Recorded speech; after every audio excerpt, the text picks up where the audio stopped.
The civilizations of Egypt, Rome, China, the Mongols, the varied nations and empires of Europe, they seem to get the lion's share of attention when it comes to looking at world history. What was going on in the Americas?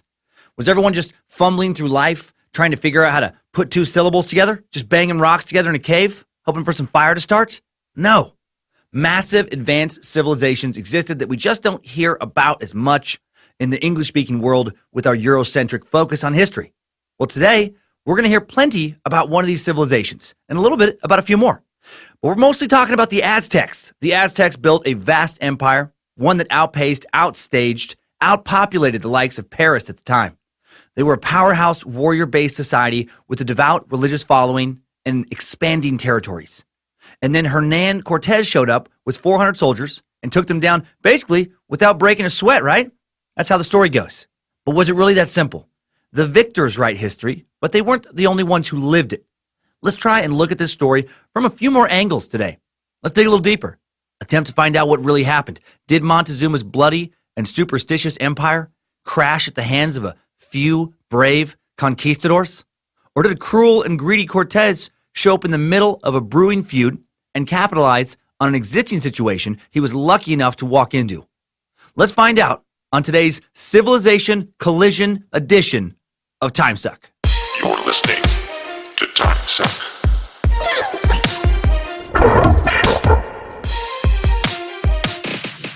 Happy Monday, time suckers. Suck time. Work can wait. It's time to feed your noggin. Have some laughs. Learning is fun. Knowledge is good. And history is one of my favorite teachers. The best predictor of future behavior is past behavior. I've always loved that quote, the various variations I've heard of it. Who said it first, you know? Some say Mark Twain. Some say B.F. Skinner. Whoever said it, thanks. Well played. I like it. We learn from history because mankind repeats its actions over and over. We're capable of so much, some dark, horrific shit. We're capable of building incredibly powerful civilizations, among so many other things. We're going to touch on, civilizations and horrific shit mostly today. I'm Dan Cummins, the master sucker, and you are listening, of course, to Timesuck. Hail Nimrod, hail Lucifina, praise Bojangles, glory be to Michael motherfucking McDonald. Shit getting too weird for you already, new listener? It's going to get a lot weirder. Timesuck is brought to you today by Amerigas, Bald Eagles, baseball, bratwurst, cold beer, bull riding, potato chips. Just a few of the things that go hand in hand with grilling with Amerigas, America in gaseous form. That's my logo for them, not theirs. Don't get confused. Get your grill on this summer with Amerigas Propane Exchange. Do it on the new free American-made Weber grill. You've won thanks to Amerigas and Timesuck. Win it, Timesucker, win it. Throw some beef on it. Throw some chickens on it. Throw some sea chickens on it. Register to win this grill at mytimesuckgrill.com. Enter your name and email address, and that's it. The contest runs through the 4th of July, coming up quick. Get that brand new Weber Spirit 2. Get that bad boy, E210, 2 burners, propane grill, $400 value for free. And how do you get your meat pots on some Amerigas right now for the grill you already own? You pick up some propane tanks. It's easy. Local Home Depot, Dollar General store, so many other stores nationwide. And how do you win that Weber grill? You sign up at mytimesuckgrill.com. The winner will be announced Friday, July 6th, mytimesuckgrill.com. Link in the episode description. Thanks as always for the reviews and ratings. Continually spreading the suck. I feel very blessed, truly. Thanks for helping us build this community. Every solid rating, every review you leave helps so much. Hope some of you enjoyed Behind the Bit, that new Pandora station where Chad Daniels and myself share a bunch of comedy tales, how we met, how we thought up of a lot of our bits, how Chad first saw me naked in a hotel hallway. Not kidding. Link to that in today's episode description. It's free. Totally free. Enjoy it. Check it out. I'm not home right now. I'm recording this from the past. Time traveling. So I'm not able to check and see if any gifts have arrived in the Suck Dungeon this week. Again, so just blessed, lucky to have you guys care enough, give a shit enough to send that stuff our way. You send a lot of cool stuff. Me and the fam are in Yellowstone. Me and the Lindsay, me and the kids, and me and the dogs. Penny, Gigi, God, I hope they're not eaten by a bear right now. It's going to be a very sad fam if that's the truth. If anything has arrived, thank you. If you want to send anything, send it to Suck Dungeon, P.O. Box 3891, Coeur d'Alene, Idaho, 83816. That'll be in the episode description as well. Tour dates, Flat Earth Tour, coming to Orlando, Florida, quickly, as opposed to some other Orlando. I don't know if there's another one, but I'm not going to be at the other one if there is one. I'm going to be in Florida at the Improv, July 12th to the 14th, masturbating on stage. It's my new act. Solid 45 minutes to an hour, timed to music and to dance. And that's crazy. Now I'll be doing some stand-up, and then I'll be having a live podcast on the 15th with Tom and Dan from Mediocre Time. Then down to SoCal Comedy Store, La Jolla, California, right there by San Diego, July 20th through 22nd. Another great club, Dayton, Ohio, Funny Bone, July 27th, 28th. Many more tour dates, live podcast coming up. Portland, Oregon, Denver, Colorado. There is another Portland, so I do need to say Oregon there. Portland, Oregon, Denver, Colorado, Tacoma, Washington, Tampa and Palm Beach, Florida, Hollywood, Huntington Beach, California, so much more. Yeah, going to a new place in Huntington Beach for you Orange County listeners. Looks fucking dope. The Rec Room, dancummins.tv. And now it's time for a suck on the Aztec Empire. Let's head to Mesoamerica.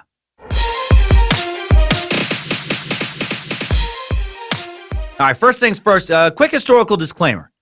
Due to repeated attempts at cultural genocide, dates and figures regarding this topic have become extraordinarily difficult to verify. Book burning was rampant. It was such a rampant practice during Spanish missionary work that the Aztec histories, lore, documentation, all but entirely destroyed. And for you historians, yeah, the Aztecs didn't have books in the way we think of them today, but they did have written language. They had narrative maps that recorded their history. We think they had a lot of those. Hard to say since they're fucking burnt. Spaniards, man. Spaniards. Between what they did to the New World and what they did during the Inquisition, they have almost been as big of a pain in the world's ass as the Germans. Combine this cultural cover-up with the near-complete physical genocide of the Aztecs that took place, and the pickings got pretty goddamn slim when it came to contemporary accounts. The Spanish recorded their own version of events, but this was, pretty biased.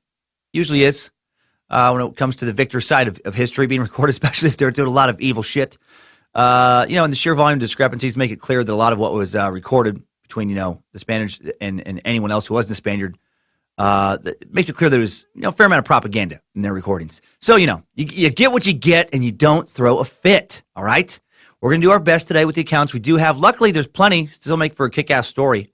So let's get started. Hail Nimrod. When I think of the Aztecs, I think of Azteca. I think of a local Northwest chain of Mexican restaurants that is real into cheese, heavy on the cheese. It's the most American Mexican restaurant ever chain. Not bad, but way too much cheese. No, I think of a massive and wealthy civilization that Cortez encountered in the 16th century. But of course, they didn't start out that way. They didn't start off with glory and riches. They started off with a small stand, solid lemonade recipe, better than average hot dogs, lemonade pump, silly hats, a lot of confused-looking teens wearing braces, going through rough patches of acne, awkward, and a dream. And look at them now. Today, they're the hot dog on a stick national franchise from Montezuma to the Mall of America. A true American success story. No, sorry about that. I've been doing nothing but smoking crack, drinking live wire Mountain Dew, and eating expired Pez candies out of an old Dukes of Hazzard dispenser I found by a dumpster for 5 straight days. Bust out my crack! Now, the Aztecs were initially but one of many groups of people who came from the Mexica ethnicity who spoke Nahuatl. Now, I'm going to do my best. Just another disclaimer for you people really more into pronunciation than other listeners. Oh, shit, it's going to be rough today. Because it's not even another language that's commonly used, like Spanish. It's this other Nahuatl and American Indian language that there is not a lot of pronunciation info about on the web. Then there's words to cities that were from other civilizations and their languages. I have more pronunciation guides in my notes for this week than I think in any other suck, littered with little phonetic spellings. But you know what? That a couple days of looking at phonetic spellings doesn't make you a master of pronunciation in that language. So I'm gonna try hard. So yeah, they came from a Mexica ethnicity who spoke Nahuatl, They fiercely believed that they descended from greater people than themselves. In fact, they believed that they actually came from Aztlan, a mythical place similar to Atlantis in belief, where all Nahuatl speaking people came from. Like Atlantis, man, great. More Atlantis wackadoodles. Now, it made sense to believe that shit back then. Maybe they're related to Bojangles, right? The Great Battle of Atlantis is where, legend says, at least one legend, there's a variety of legends around Bojangles, that says that our mighty pitbull mascot, the defender of the suck, the opposer of communism, lost an eye and a leg in an epic battle with Zeus. Another legend says that the Aztecs worshipped Bojangles. The Bojangles was who they sacrificed their people to, and that Nimrod became angry and banished Bojangles. And banished him and forced him to spend an inordinate amount of time with Triple M, and that Nimrod crushed the Aztecs despite their last-ditch sacrifice of thousands of Cocker Spaniels. Hail Nimrod! And I'm back. Ignore everything I've said since I talked about Bojangles being from Atlantis, if you're a new listener. Before jumping into a proper Aztec timeline telling their tale, let me give you a skeleton outline for human history in the Americas. Let's pound out some of that sweet, sweet context, baby. When did people first show up in any part of the Americas? Was it 1905? That doesn't sound right. No, based on available archaeological evidence, sometime between 30,000 BCE and 24,000 BCE is when humans showed up in the New World. Like really, really new world. Like shiny, still mint in the box new world. Not one piece of litter, not one candy wrapper, not one used condom in a parking lot, not even one parking lot. Archaeological finds in Siberia near the Bering Strait that separates Russia from Alaska by about 50 miles place ancient humans living in that area by at least as far back as 30,000 BCE. And the most recent ice age peaked around 18,000 years ago and lasted until about 12,000 years ago. And the patch from Siberia to Alaska was frozen solid. The Bering Strait froze over and became a land bridge, allowing people from northeastern Asia into northwestern North America. What a terrible journey that must have been. Thousands of years ago, long before portable heaters, long before anything close to modern conveniences, some little tribe of people walking across 50 miles of pure ice. Some brave early explorers, or maybe some people who were really bad with ancient directions. Maybe they had their stars mixed up. Maybe America was settled because, some ancient leader took one too many rights on his way to some Siberian fucking festival, some cave or some shit. Maybe they made it to America by accident, just like Columbus did. Well, they made it. However they made it, they made it. On the Alaska-Yukon Territory border, on the America side of the strait, a ways into the America side, in the Bluefish Caves, radiocarbon dating has found the oldest evidence of human life in the Americas so far. Some human remnants were discovered from 24,000 years ago. And then, over the next several thousand years, some of these people, a.k.a. these meat sacks, they got really tired of living in a frozen, barren, shitty wasteland. Sorry if you live in northern Canada, but you know how much your life is fucking terrible. It was a terrible fucking wasteland without modern dwellings, without really good gas and electric heaters. They didn't even have snowmobiles. And they were like, fuck this. Let's head south. Come on, let's get out of here. What are we doing? And then some of them showed up in the area of present-day Mexico, where the Aztecs would later flourish around 13,000 BCE. And then some of them kept on moving south. Over the next millennium, they spread out over the rest of the Americas. Ancient nomadic people. They made it all the way to Chile by around 12,000 BCE. And then thousands of years later, they evolved from nomadic hunter-gatherers into true civilizations, mastering irrigation and agriculture, creating architecture and artwork, moving from huts and farms into urban centers where not everyone had to fish or hunt or grow crops or raise babies. That's how you move from hunter-gatherer to civilization, right? Urbanization, right? Specialization. Now people can specialize in shit. Not everybody has to, grab some fucking fish to keep their family alive. Not everyone has to fucking stab a wolverine with a spear or a knife, or have to sneak up on a bear with a rock. Some people could now be soldiers. Others could be masons, shopkeepers, artists, temple priests, variety of other roles. Some people were able to start really disappointing their families and becoming jugglers and magicians. Sorry, that was a cheap, unnecessary shot at jugglers and magicians. So when did the first civilization show up? Around 3000 BC, maybe. Possibly. That's what we know now. The first true civilization that we know of showed up in the Americas in present-day Peru, predating the very beginnings of ancient Greece by around 1,000 years.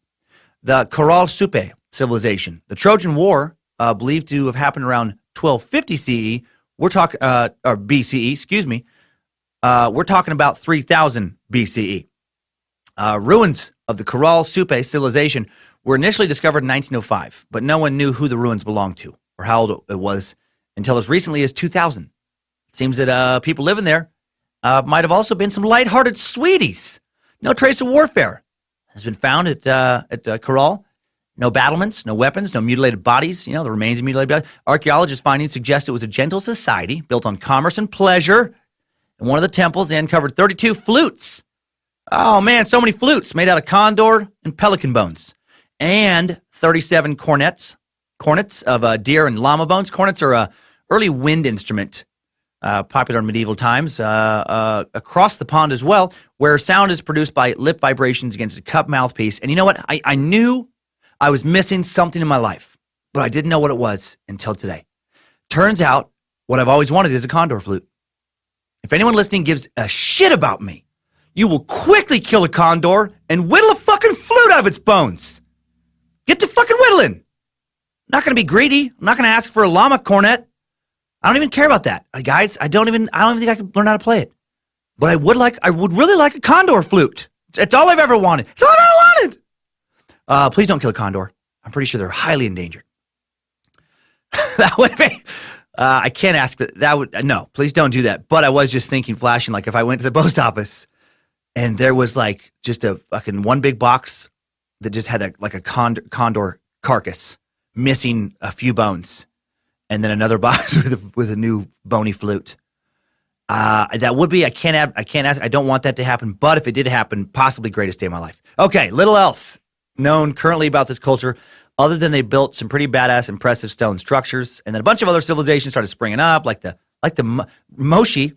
Moshi people made a lot of interesting pottery. A lot of dudes with giant dicks. People engaged in a variety of sexual situations that have nothing to do with reproduction. Ancient people getting it on. Hey, Lucifina. But seriously, do yourself a favor and Google Peru erotic pottery. It's great. It is very entertaining. The dicks are bigger than the dudes. I'm not joking. A lot of the sculptures. There's no time or need to get into all of the different cultures that were around at this time. But in the area of present-day Mexico, where the Aztecs would later live, the Olmecs are thought to be the first currently. Big civilization. The Olmecs first appeared along the Atlantic coast in what is now the state of Tabasco in the period 1500 to 900 BCE. And they invented some pretty spicy sauce, and they started putting that shit on some fried eggs. It's delicious. No, I don't think they have anything to do with Tabasco sauce. The Olmecs were the first Mesoamerican culture to produce an identifiable artistic and cultural style. May have also invented writing in Mesoamerica. Hard to say, again, since a lot of shit ended up getting destroyed by later dickhead explorers, misguided priests. The Olmec civilization flourished between 500 BCE, 800 CE on the Gulf Coast of Mexico, and constructed the first stone pyramids. They constructed the first stone pyramids in the North American continent. They had their famous stone baby-faced head monuments, the original creepy dolls. The Olmecs had kings, built enormous pyramids, invented the Mesoamerican ball game, the oldest sport in the Americas, and a sport that would later be played by the Aztecs. This shit is weird. We don't know for sure how this game was played. If there was a official guide, a rule book, it got burnt. Evidence suggests that a wide variety of ball games were played, all somewhat similar. Like you can go if you visit the ruins of a lot of these ancient pyramids and cities. There's still courts. The courts are still there where they would play this game. The most widespread version apparently was the hip game, and I swear I'm not making this up. It took me a long time to try and get my head around this. It was played by two opposing teams with a variable number of players. The aim of the game was to put the ball in the opponent's end zone without using hands or feet. Sometimes they'd have to put the ball through like this little, kind of like a little tiny hole, like a very small hole. They'd have to throw it through. The article on it I found says that only hips could touch the ball, which I can't even wrap my head around. Because like, what if the ball's on the ground rolling around? How the shit do you move it with your hip? The ball, a little 9-pound ditty made out of hard rubber, was actually never supposed to touch the ground. But we don't know, what the rule was if it did touch the ground. But we do know a few horrific things about it. The game was scored, different point systems. Again, no direct counts. The precise, but we know it was rough. We know that they had pads. It was violent and dangerous. It was played on an unforgiving stone court. People wore protective gear that included like leather helmets, knee pads, arm and chest protectors, and gloves. And sometimes it got real violent. And this is why I thought it was worth bringing up. Like when the Aztecs would play it. Oftentimes when the Aztecs would play it, the losing team would be murdered or sacrificed, as they called it. Seriously, they would get their heads cut off. Among the Aztec, decapitation was a frequent end for the losing team. man, you're going to fucking play hard, right? No, you're not saving it for the next game when decapitation. You're shooting for a blowout, right? You're diving for loose balls. You are diving for loose balls if you know that you will literally lose your head if you don't win the game, right? How are you supposed to get a proper rivalry going, by the way, if every team you beat gets their heads cut off?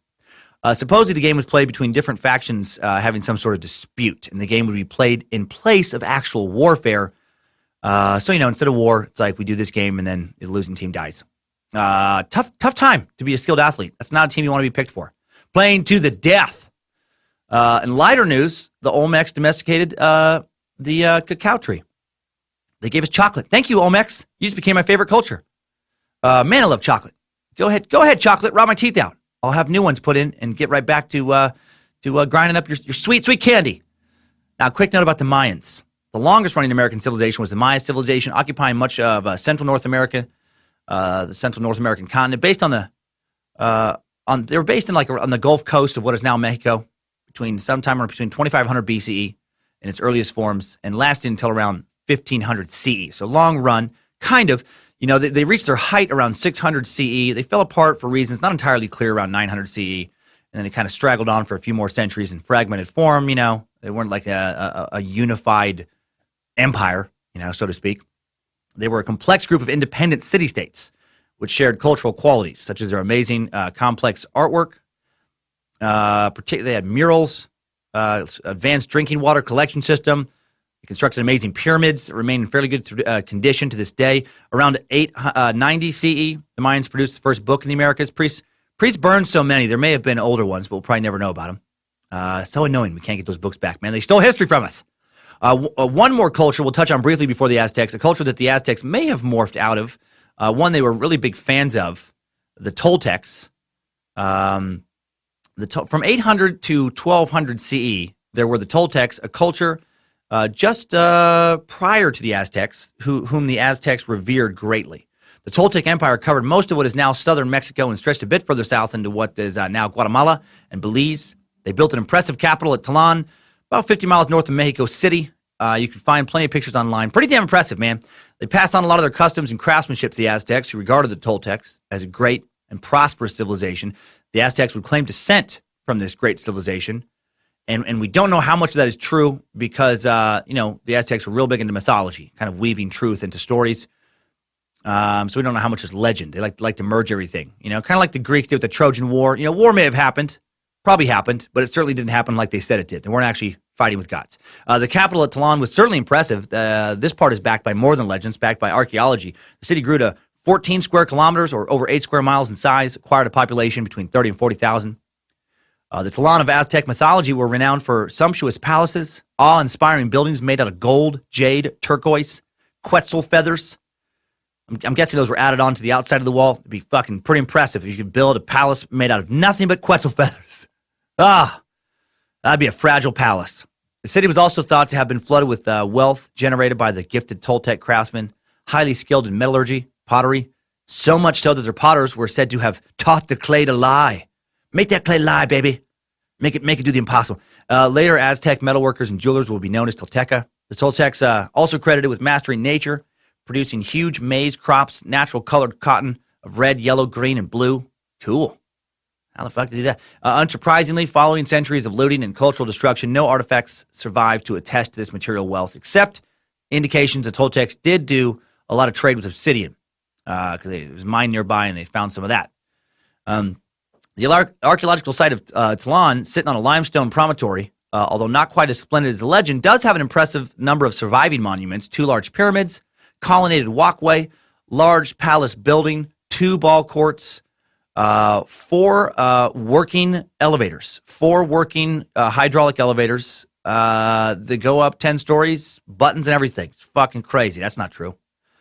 Can you imagine if you just if you just walked into this, how that would just blow your mind? Like, what in the fuck? Like, everything you thought you knew would be called into question.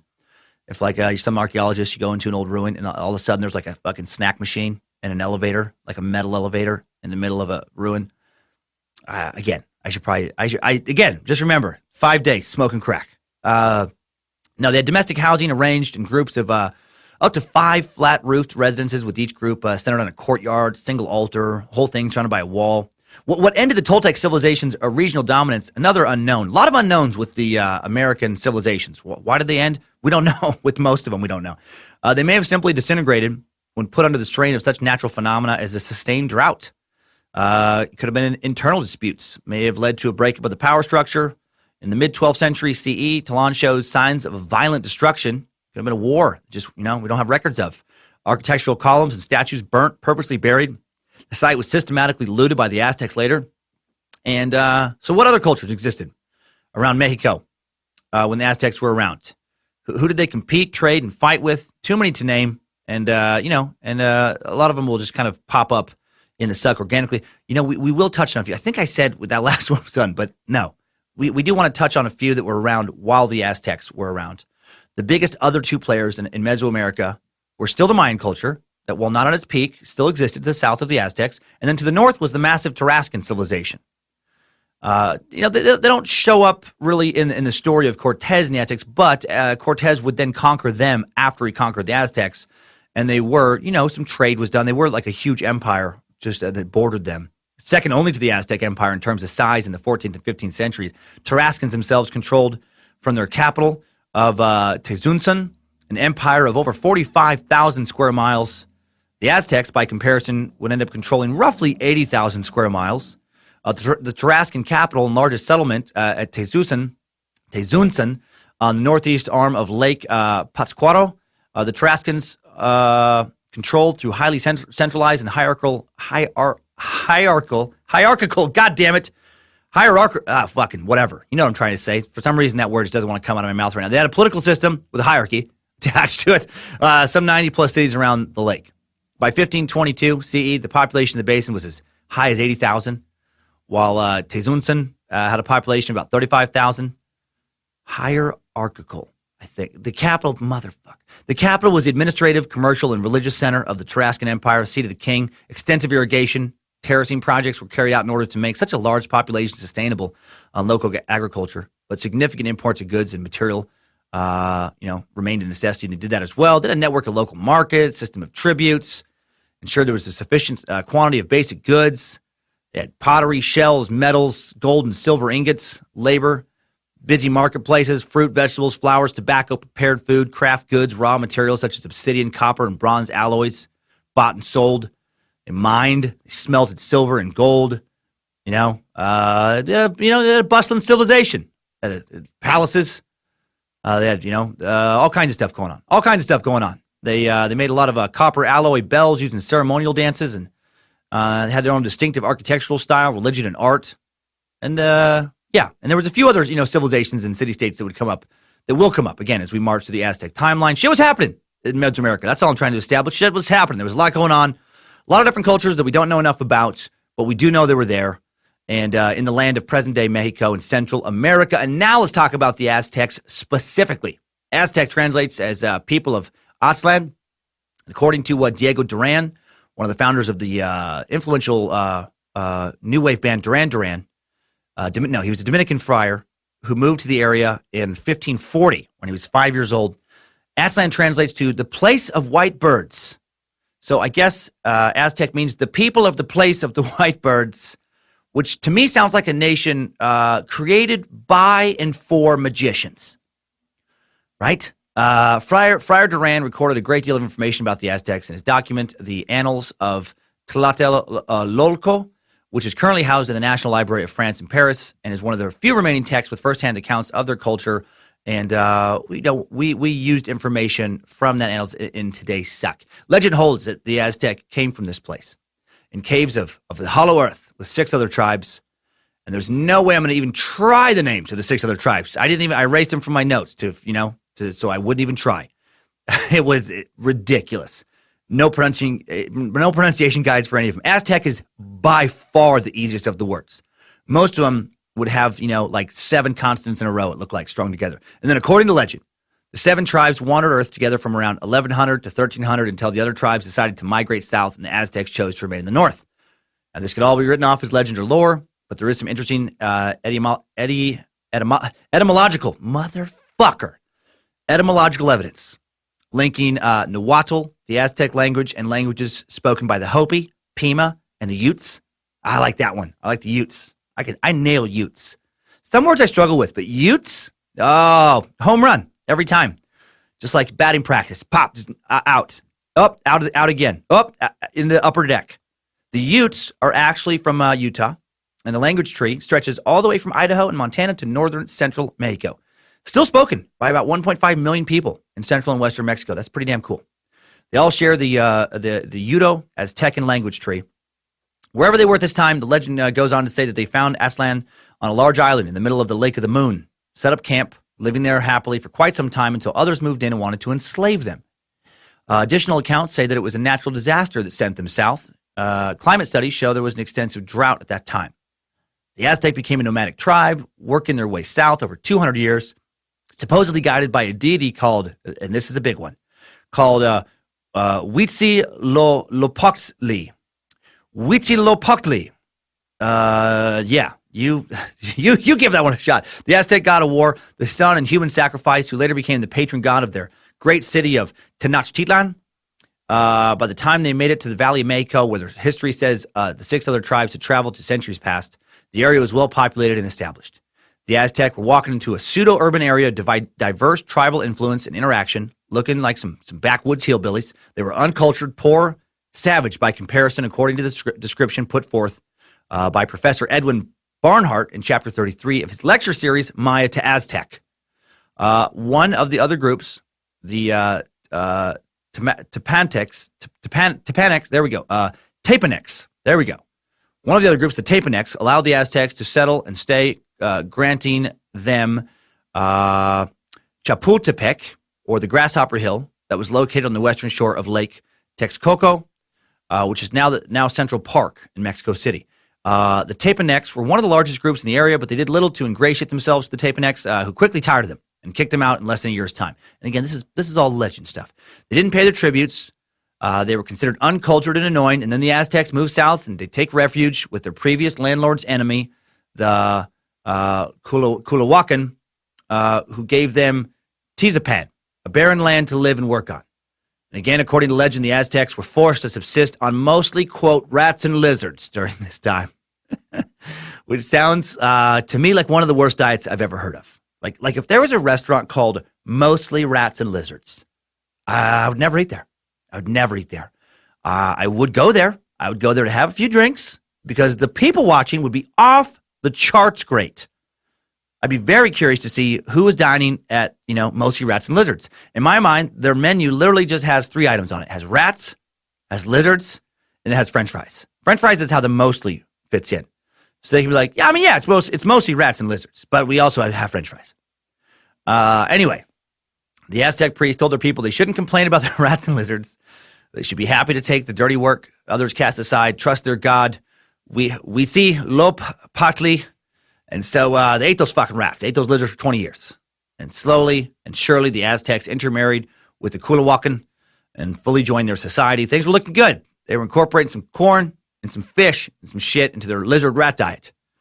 Then things got messed up again. And since the rest of their legend starts to involve specific people and actual dates and starts to sound somewhat legit and not like truth wrapped in legend or just entirely legend, let's hop into today's Timesuck timeline. Strap on those boots, soldier. We're marching down a Timesuck timeline. All right, 1323 CE. Let's get into it. With some Aztecs rising in the social and political ranks of the Culhuacan empire, Achimetl, the ruler of the Culhuacan, he offers his daughter for marriage to an Aztec leader in 1323. And then the Aztecs, they're honored, they're very thankful, and so they want to show their immense gratitude, and so they kill her. Yep, this is the official story. And if you're thinking, like I did the first time I heard it, that sounds like complete nonsense. I get it. But I do believe it after what I learned that we're going to all learn later about the Aztecs. They loved to sacrifice people, like really into it, like the most into it of any culture I've ever read about by leaps and bounds. They were a terrifying people when it came to their love of human sacrifice. They believed that sacrifice was the ultimate way to get closer to the gods, to appease them, and the Aztec regularly sacrificed people. Also regularly practiced self-mutilation in order to commit kind of like a sacrifice light. So with the other culture, with the Culhuacans, they were not as into it, and they weren't like real excited about their ruler's daughter getting killed. They weren't like terribly happy about it. But again, the Aztecs they thought it was great. So they thought they were doing an honorable and normal thing.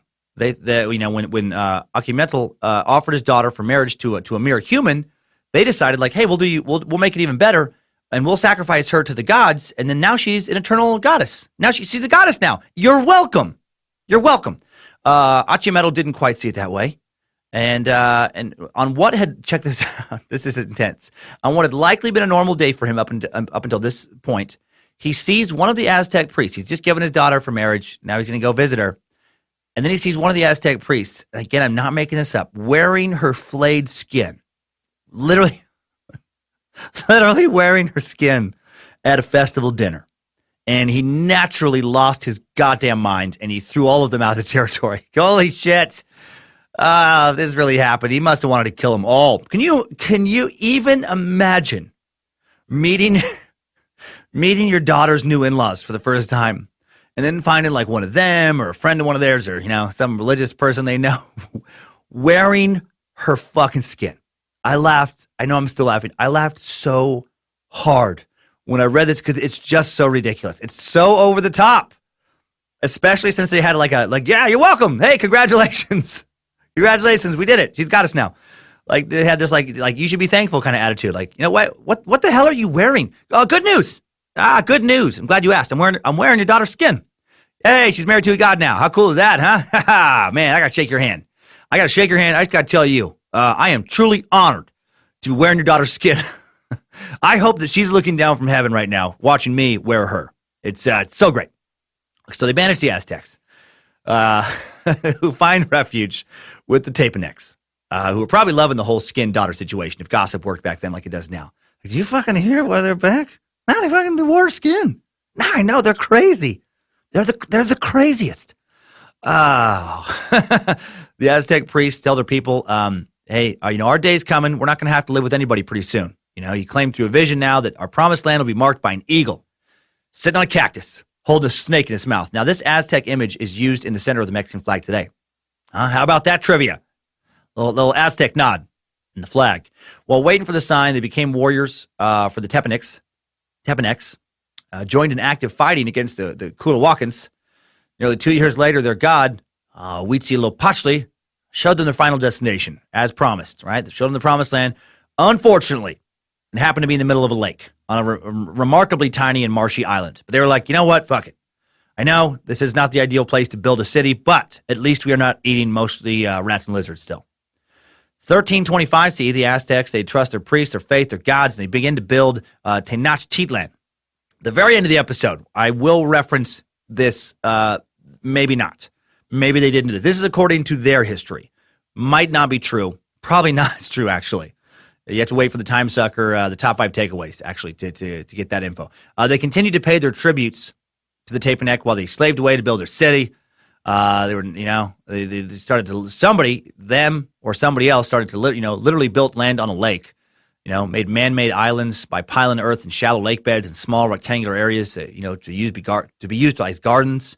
And this part, whether or not the Aztecs did or not, this did exist as I'm describing it. There was these little floating gardens. Crazy. They were just turned a marsh into a city. They began to become very wealthy. They would fight tirelessly for the Tepanecs, expand their territory, stockpiling their own wealth. 1350s, the entire region is divided into city-states. They were each individually ruled and governed for the most part. They all shared similar beliefs, traded well amongst each other. They did fight quite a bit. The Tlacopan, city-state governed by the Tepanecs. There was Texcoco, ruled by the Culha tribe. The Aztecs, they were still paying tribute to the Tepanecs. When the Azcapotzalco city-state took over in 1418, The Azcapotzalco grew and gained power quickly, demanding higher tributes from the smaller city-states, including the Aztecs, so they rebelled. In the late 1420s, the Aztec leader, Itzcuatl, forged a powerful alliance with two other city-states, Texcoco and Tlacopan, creating the Triple Alliance, and they kicked the Azcapotzalco's ass, right? They put an end to their rule. 1473, the alliance conquers the entire basin. They have an overwhelming military force, predominantly led by the warrior might of the Aztecs. And then eventually the Aztecs realize that if we have all the soldiers, why are we in an alliance? And, they do some quick math. They come up to the conclusion that we should just fucking run everything. And that's what they do. First, they move away from the Tlacopan. They were a smaller power, kind of easy to deal with. So they get rid of that part of the alliance. And then the Texcocos, they were tougher to move away from. They were independent, powerful state of their own. And they just kind of leave them alone, right? They're just like, hey, we're not going to work with you anymore, but we're not going to attack you. And now they have their own empire. And in addition to the other big empires during the time of the Aztecs, there were small, kind of various tribes also living around. Little city-states here and there, little patches of groups of people living in the jungle here and there. Some of this may seem confusing because the land wasn't carved out into obvious national boundaries like it was in Europe at this time. Like this city would belong to these people. This city would be independent, but they would have to pay tribute to those people. And then then they would fight and rebel, and they wouldn't pay tribute. Then they get taken over again. Then another group of people would kind of take them over. It was a constant state of flux. And I know in Europe also things were in a state of flux, but even more so here. It was just really kind of scattered. And yes, they had this territory, but it's not like they had like firm boundaries and everybody was totally locked into being part of the culture. But they were when Cortez would show up, they were the most militarily powerful empire in the area. So now let's pause the timeline. Talk a little bit about this, or talk more in depth about this jewel city, this Tenochtitlan, this true jewel of Mesoamerica. It's the city that would morph later into Mexico City. This is pretty incredible. At the peak of Aztec power, Tenochtitlan, phenomenal by global standards. And Paris had 150,000 people. They had 200,000, and they were living in a true urban city. A capital that made many of Europe's cities look like dirty, plague-infested shitholes. By 1519, Tenochtitlan had beautiful, precisely constructed water aqueducts. And this we know because this is recorded by the Spanish conquistadors. I don't know why they would have to lie, and this corroborates what the indigenous people were also saying.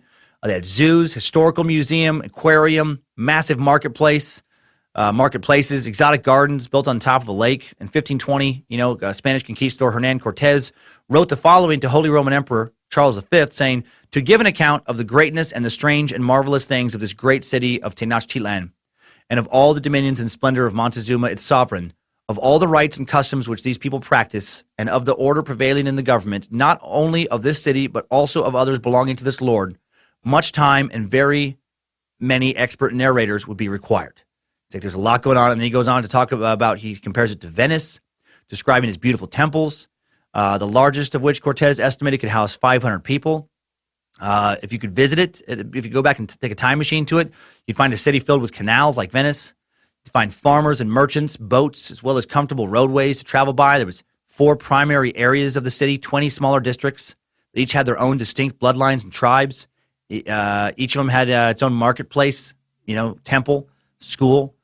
Poor section of town where the farmers lived, you'd find little thatched roof huts, well-maintained personal gardens, half-naked dudes paddling canoes.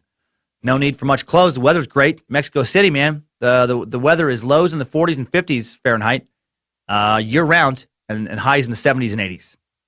The city had 3 major causeways running through it, each wide enough to accommodate 10 travelers riding side by side on horses.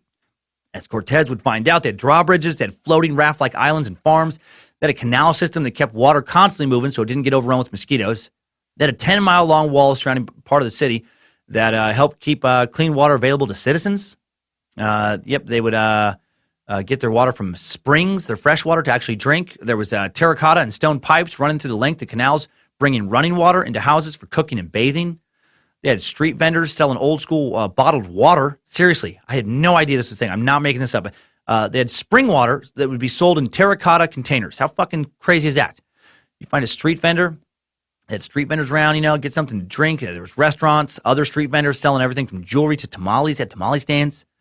They had, people selling slaves, like most of the ancient world.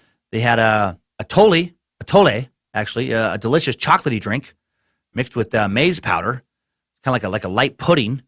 They had street performers, all kinds of, people buying stuff around the giant pyramid near the city center, 16 stories high, covered in lime plaster, painted in spectacular hues of red and blue, made up of 4 sloped terraces, passage connecting each level, platform, resting atop.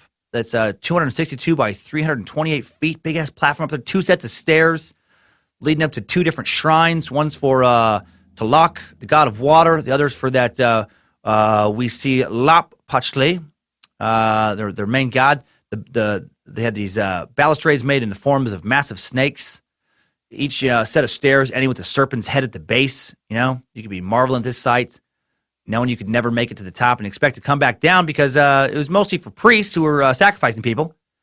That was the, there was, just very, very ornate near the temple used for human sacrifices, to appease the Aztec gods. There's also a large, cylinder kind of structure of skulls.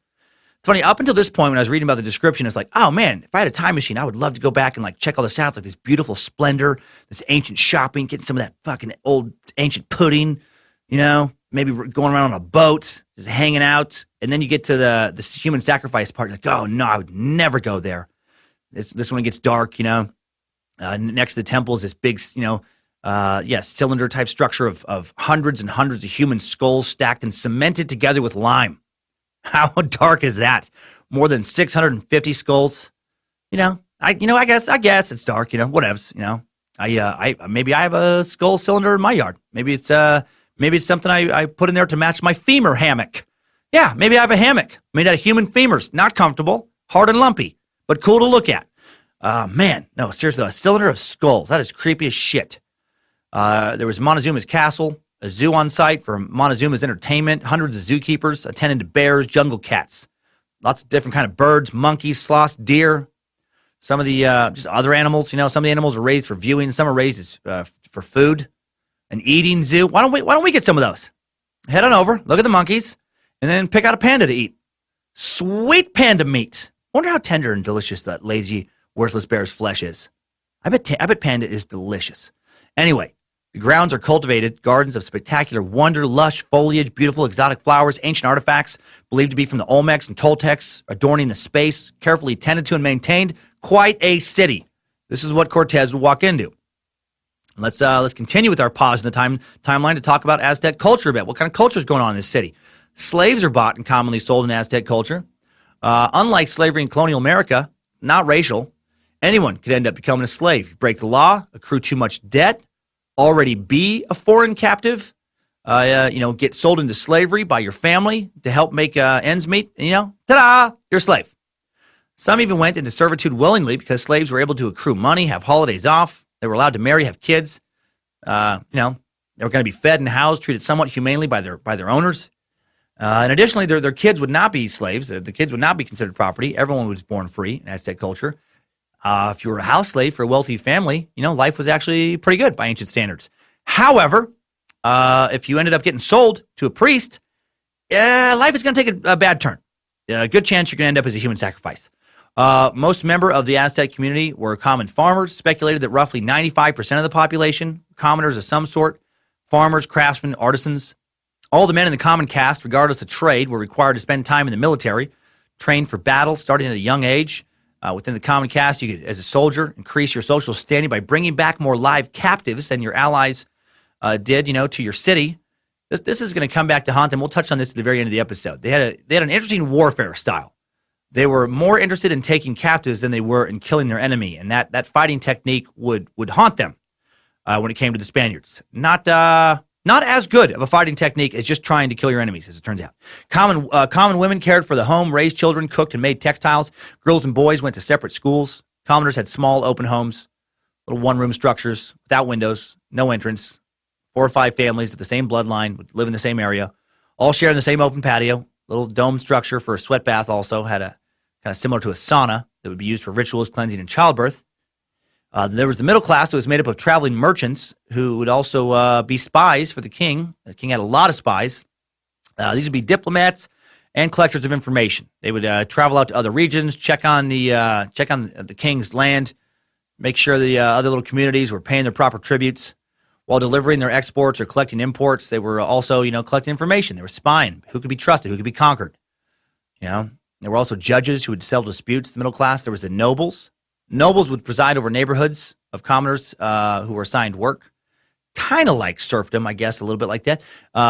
They ensured that they were there was going to be a functioning school for the kids in their neighborhoods that would be free of charge. They ensured that a temple would be built and maintained, and occasionally had ball courts built for entertainment where I imagine young men practicing pretty hard, considering there was a chance they would one day end up playing to the death. Nobles were allowed to display their wealth and dress extravagantly. Their homes were filled with beautifully crafted furniture, decorative and fine dining ware, lots of servants. I mean, they were living it up down there. They were the only class allowed to own land other than the king. Their kids went to fine schools, like private schools, where they learned, the arts and academics. Unlike the public schools where commoners were taught, how to be soldiers or how to take care of a home. However, not always fun being a noble. They were expected to be model citizens, display perfect behavior.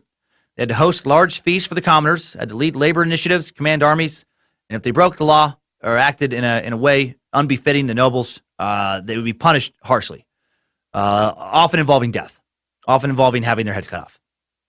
If you made it to the age of 52 without getting your head cut off, you didn't end up getting sacrificed by a priest, life was pretty sweet. Aztecs 52 years old and up were kind of allowed to do whatever they wanted, within reason. They were given this privilege because if they had completed their life requirements and lived in service of their community, and then they got to kind of kick back and just take it easy.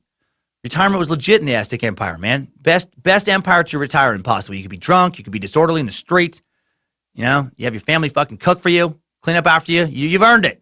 You're 52. You're ancient. You're a very old 52-year-old man. That's crazy that was that old back then. Now there's like 52-year-olds doing fucking triathlons. Now, then there was the king class, one member at a time. Kings weren't promoted through family lineage, unlike Europe and much of the rest of the world. They had to be elected by nobles, regardless of who their dad was. Kings had advisors. They were expected to personally oversee virtually everything: taxes, military strategy, festivals, religious ceremonies. It was a tough job. They were viewed as a governmental leader, a father figure, spiritual leader. They have thousands of servants, several wives. They had live in a palace or castle or fortress filled with hundreds of rooms, shared with their wives, servants, and advisors, constantly inundated with gifts that would be piled on one of the lower levels of the castle. Cleanliness was a social norm. The king would be pristine at all time. Servants wiping his hands and feet on the regular. Clothing was ornate and beautiful. Precious stones and metals, feathers, finely woven fabric. It's all expected to be worn by the king. Talk about marriage real quick. Aztec men married usually by the age of 20. Girls were often married by the ages of 10 or 12. Man, you thought your kids grew up too fast. Marriages were arranged by relatives with the date chosen by a soothsayer, by some wizard. Young married couples lived with husband's family, were expected to take care of their children and the elders of that family. Man, my 10-year-old daughter, Monroe, she just started doing chores around the house. She does like a few dishes from time to time. If she was an Aztec, she'd have a husband, like a baby on the way. She'd have a mother-in-law to clean up after. They grew up real fast back then. A lot of festivals, if you're an Aztec, where this is going to get horrific. So many festivals. First day of every month was feast day. That was a good one. Easy. It's nice. Communities get together, have a little lizard, eat a little rat. No, they had fish and stuff.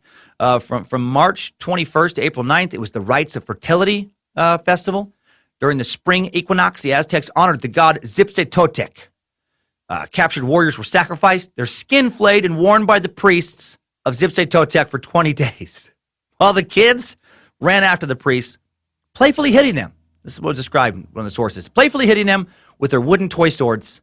Gladiatorial battles, military ceremonies also took place during this month. What in the fucking fuck? 20 days. They're wearing some bastard's skin for 20 days. 3 weeks. Having kids chase them around. Right when I start to like them, I'm like, it sucks that they were conquered. And then I read something like this, then I'm like, they probably should have been conquered. That's not cool. It's too much. Not cool to wear someone's skin and then play with some kids. Ed Gein, man, he would have loved being an Aztec priest. He'd been making up new holidays left and right, trying to get his hands on, more new skin. Flayed, man. April 30th to May 19th, it was the Great Vigil Festival. Many of the gods honored during this month. Human sacrifices were widespread. Children and young women were sacrificed, often as offerings to the corn and earth deities. Yep, that's fun.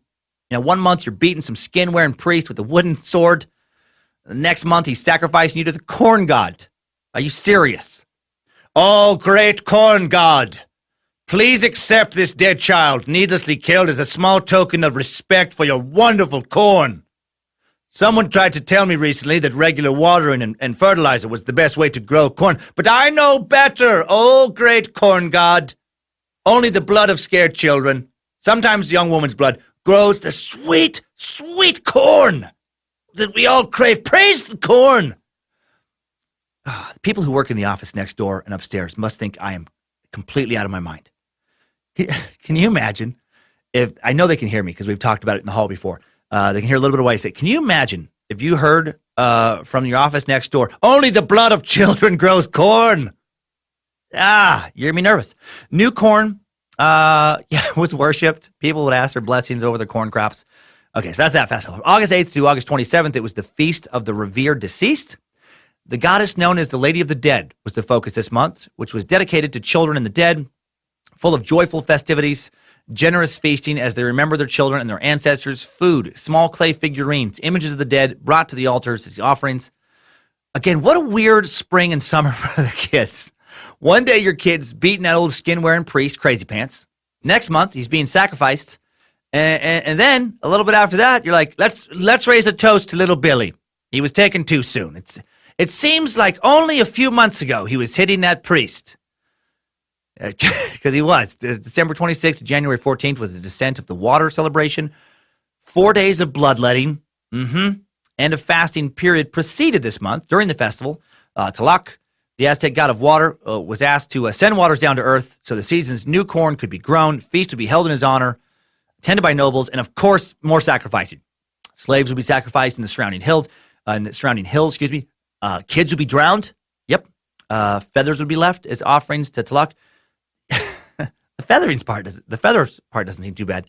The drowning kid seems, I'm going to say excessive.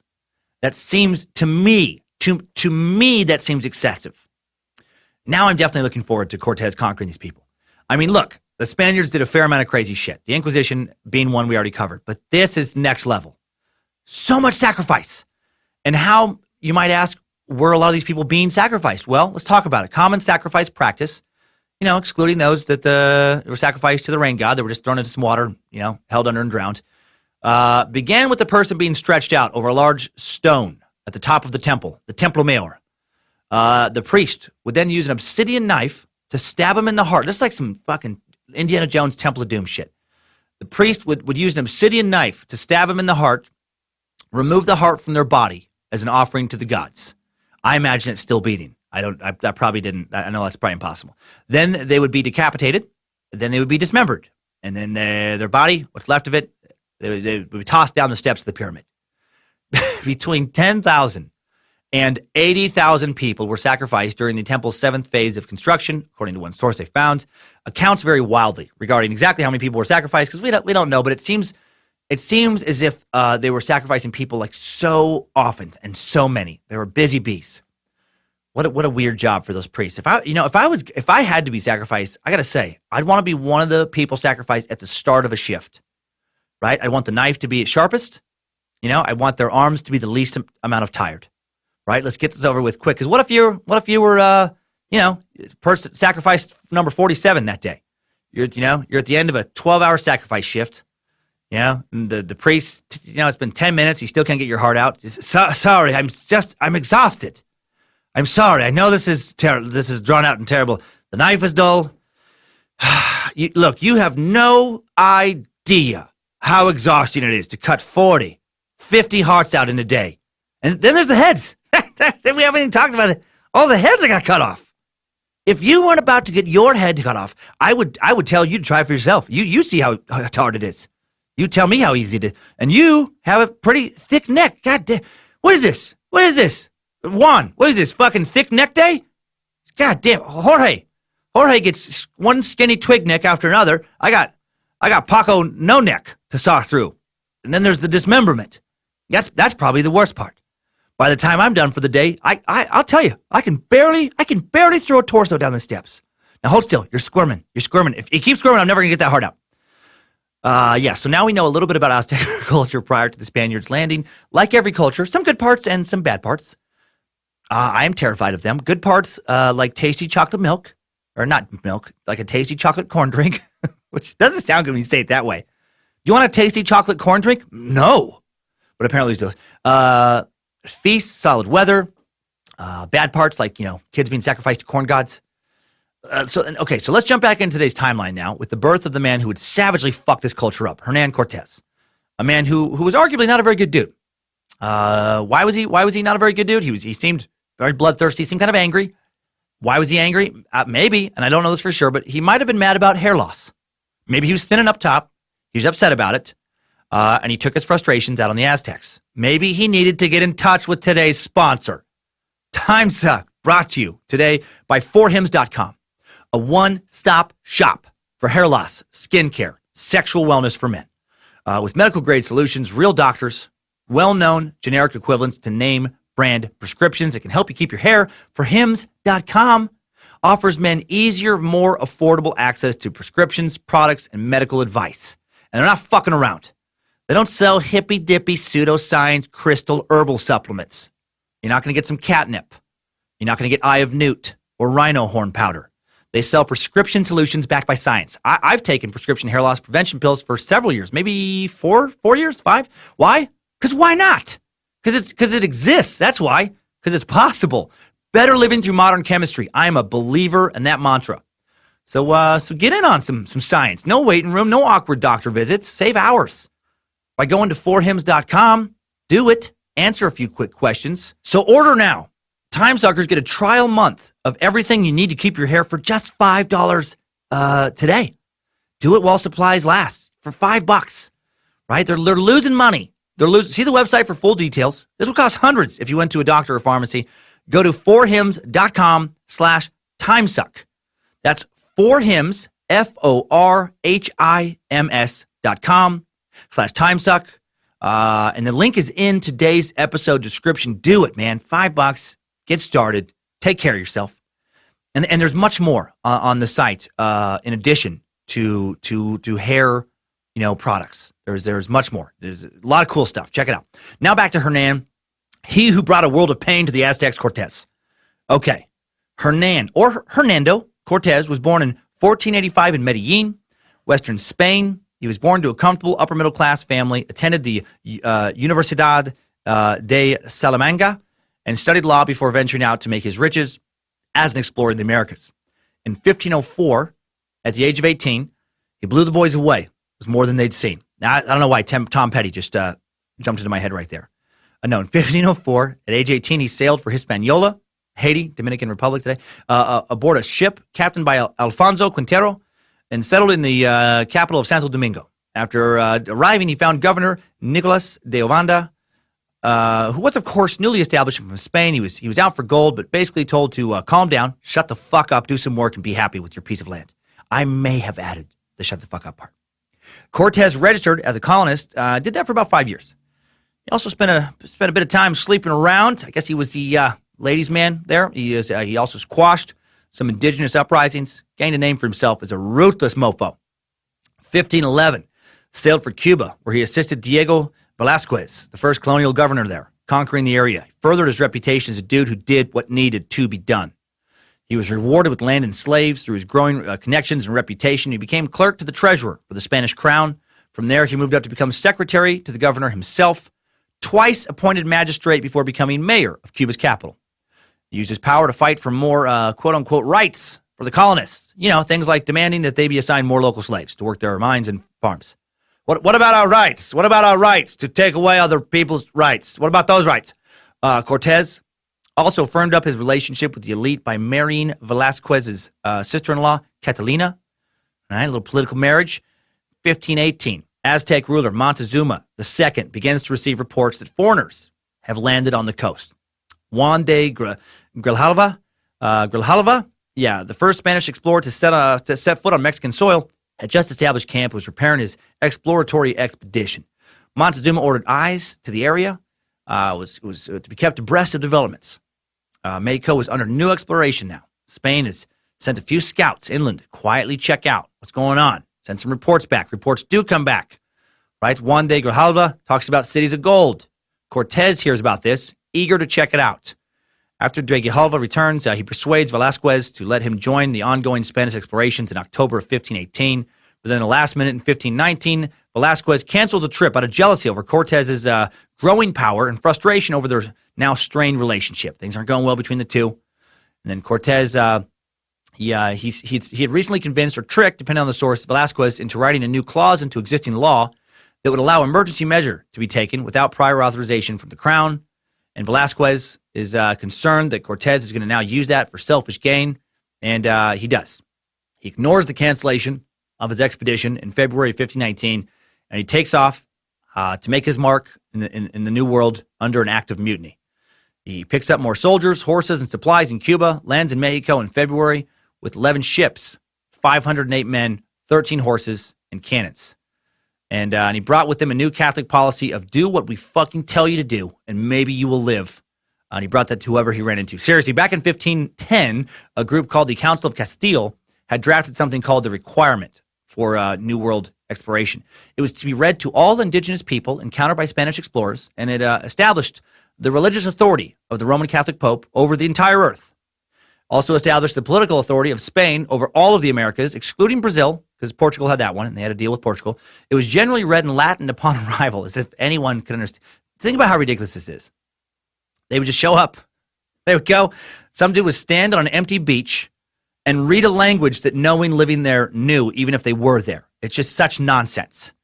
And then they would act as if that gave them moral credence to just do whatever horrible shit they wanted to do. Here's some excerpts. They would start reading this, and this would be in Latin. It would say, if you do so, if you're obedient to the Spanish crown, if you do so, you will do well, and that which you are obliged to do to their highness, and we in their name shall receive you in love and charity. And shall you, your wives and your children, and your lands free without servitude, that you may do with them and with yourselves freely that which you like and think best. And again, no one can speak this language that they would be reading it to. But if you do not do this, and maliciously make delay in it, I certify to you that with the help of God, we shall powerfully enter into your country.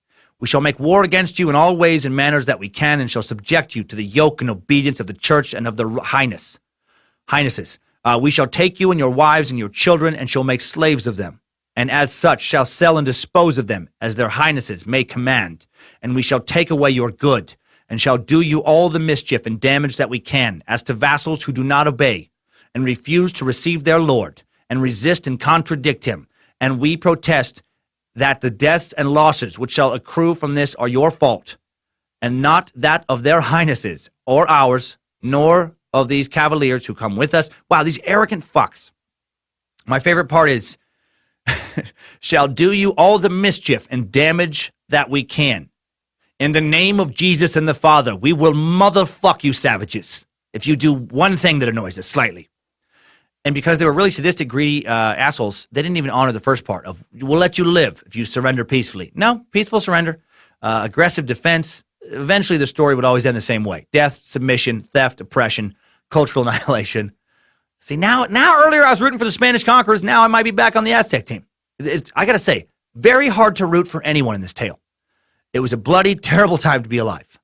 You have one shitty empire going up against what seems to be another shitty empire.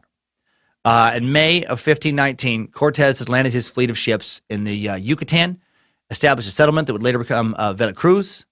Cortez is able to learn through the beginnings of communicating with locals. They never really describe how that works. I never understand that, where they show up in a place where they don't speak the language of anyone there, and they start to figure out how to talk to them. I'm guessing the previous explorer who'd done test missions maybe took some captives, and over the next few months they figured out how to kind of talk to them, but they don't say that. It's just speculation. I never understand how they start to talk to these people. But anyway, they start talking with locals, in particular a woman named who would be renamed Donna Marina, who was one of 20 slaves given to Cortez right when he got there in the Tabasco region. And she would go on to become his interpreter, guide, actually would go on to become the mother of one of his sons, Marin. She tells him that he will probably be viewed by the Aztecs as the fulfillment of a prophecy. His arrival coincided with an important Aztec prophecy converting the Aztec god that we've mentioned, Quetzalcoatl, whom they credited with the creation of humans, along with other notable feats, who was set to return to Earth. They were waiting for him to return to Earth and lead them. Montezuma and the Aztecs would think that Cortez was this god. That's a huge advantage he walked into. Cortez would use this to his advantage. When Cortez landed in Veracruz, Montezuma was immediately notified. He sent 5 messengers to greet the strangers, directing them to be curious and gracious. Sends them off with a variety of valuable goods, a serpent mask inlaid with turquoise, a shield decorated with gold, mother of pearl, pendants, jewelry, lots more treasure. When the messengers arrive, Cortez and his men demand to know who they are and where they're from. And then they use a ladder, they lower a ladder, ask these guys to board the ship. Upon meeting Cortez, the Aztec messengers show respect by kissing the ground. I guess it would technically be the wood before him, adorning him with their gifts, laying out the rest for his display. Or I guess maybe they did it on the beach. That detail also not recorded. And then Cortez, his captain, asked them, and is this all? Is this your gift of welcome? Is this how you greet people? What a bunch of dicks. I just picture these Spaniards sneering and laughing with each other as they do this. No respect for the lives of anyone in the Americas. The arrogance, man, of the early explorers towards indigenous people is just sickening. But to be fair, that kind of is how the world worked in general back then. Like Cortez and his men didn't give two shits about the lives of these guys or who they were as people. But also the Aztec leaders didn't give a shit about them either. Back then, ruling people, to a far greater degree than now, or at least they were able to get away with different things than they do now. Ruling people just didn't fucking care about the lives of anyone else. Their lives were just truly disposable. It did not matter. Life for most of the world, for most of the world's history, has been seen as pretty cheap. Taking his gifts, Cortez then chains the messengers by their feet and neck, chains them up. Then to display the Spaniards' strength, he fires a cannon, and they've never seen anything like this before in their lives, not even close. They had nothing close to a cannon.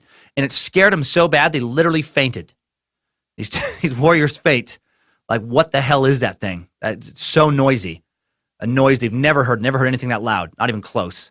So once they're revived, Cortez announces that, he's heard the Mexicans, these guys, say Mexicans, Aztecs, whatever, great warriors. And he wanted to see if the rumors were true. He'd heard they were great warriors, and he wanted them to fight some of his soldiers to the death. They begged him not to do that, that they were sent there to bring good tidings and not battle. He's like, no, we're going to battle. We're going to eat first, then we're going to battle. And then when they're free to eat, the messengers managed to escape. So I don't know if that was just some psychological thing to mess them, like he just wanted to scare them more, but maybe he let them get away. But they get away, they paddle, they run their sweet asses off, and they make it back to Montezuma in the middle of the night. And they tell him a thing like a ball comes out of its entrails. It come out shooting sparks and raining fire. If the cannon is aimed against a mountain, the mountain splits and is cracked open. Their trappings and their arms are all made of iron. They're deer horses. Well, they said they're deer. It was their horses. I kind of like when it's spoken as deer horses. Though. Their deer horses carry them on their backs wherever they wish to go.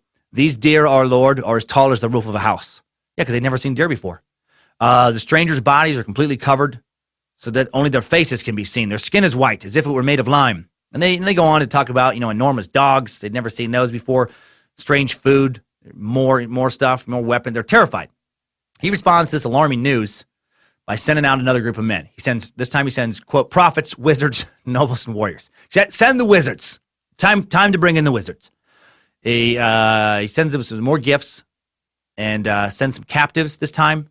And he tells them, like, hey, just, show them that we're cool. Sacrifice the captives in front of them. And then let the Spaniards drink their blood so they can be happy about that. It'd be a nice thing to do. Again, this reminds me of the early thing when they in their history when they killed that leader's daughter and then wore her skin. Let's do something nice. That guy, it was really cool of him to give us his daughter. Let's return the favor. Let's one up. Let's take it a notch higher. Let's kill her. Let's wear her skin as a suit and have dinner with him. Like, these guys are just so fucked up. Like, their culture is so off the charts crazy in certain aspects. It's like it's such a weird thing where they're trying to do their best. They're trying to do a good deed, but what they consider a good deed, most of history considers like preposterously evil and horrific. They're like, let's be nice. show them that we're cool, bring a couple slaves, and cut their throats, and get their blood into some goblets, and then make a toast, and send the magicians. He sends the magicians, and he tells the magicians. That's what was written in the source as magicians. He tells magicians to learn about them, identify their potential weaknesses, if possible, cast a spell, cast a charm against them, get some fucking spells going, if you don't mind. Upon return, the group tells Montezuma that Cortez and his men not happy about the blood. They were disgusted and refused to drink it. So rude, kind of rude. When in Rome, guys, you drink the blood. Nope. And then the magicians explained that they failed in finding weaknesses. They were unable to cast successful charms against them. What a crazy time. They proclaimed that Montezuma's people, that they were no match for these new Spaniards. So then, Montezuma's like, shit, man. He's nervous. He's like, all right, we'll go fucking monitor him some more. Just bring me back something. Bring me back something. So he sends a bunch of spies to kind of keep an eye on him. What a weird culture clash, Like Montezuma just being so confused. What do you mean? What do you mean they wouldn't drink the human blood? Did you give them bread to drink it? To eat it with? And they still wouldn't drink it. Incredible. Did you learn anything about their magic? Did you learn anything about their spells? No. Did you tried casting charms? Your best charms. What about Lenny? Lenny, did you work your best charms? What about the death charm? God damn, okay. All right, tell me a little more about the giant deer. Let's talk about the deer they ride. So crazy, man. These Spaniards were like aliens to them, right? Think about what was going through their heads. The Aztecs encountering the Spaniards with their futuristic weapons, their armor, animals they'd never seen before, these big ships. They'd never seen anything like that. They looked down to their skin color like humans they had never encountered. Encountering the Spaniards, I bet, was as mind-blowing to them as if we today encountered UFOs. Like, it would be just as mind-blowing as if a giant spaceship landed in your town and started trying to talk to you. Oh, man. Cortez knew that several men in his crew wanted to gather as much gold as possible, set sail for home, but he had bigger plans. He wanted to create a working empire. He's thinking long-term. So he sinks all of his ships, but one. God, man, he sinks all the ships. Now I'm trying to remember how many ships he had. Because he had a lot. I'm backing up my notes. He had a fleet of ships. Sorry, a lot of notes. I know you're probably like, just fucking get on with the story. He had 11 ships. So he sinks 10 ships. He leaves one ship.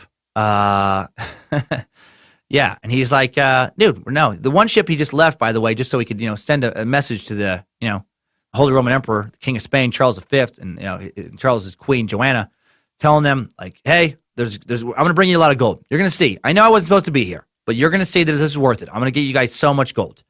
And he basically, burns the rest of the ships, tell his men, like, nah, bros. We go home when we get all of the gold. We're not getting a couple ships full. We're getting all of it. We're taking everything. Yeah. So Cortez then he soon meets some men from some other tribes in the area that agree to take him and help him out, take him to Tenochtitlan, the city of Mexico, and they're gonna guide him there. He makes some alliances, basically telling them, like, I'll take care of you if you take me to the city. And if you don't take care of me, I'm going to kill you. Well, the guides are a member of the this is a tough one, Tlaxcalans, and they hated the Aztecs. And these sons of bitches, well, if it wasn't for them, I don't think Cortez would have been able to get the Aztecs.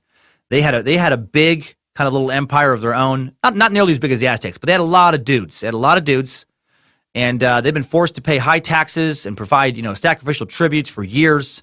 They were living under the thumb. They were technically part of the Aztec Empire a little bit because they were these, having to pay tributes.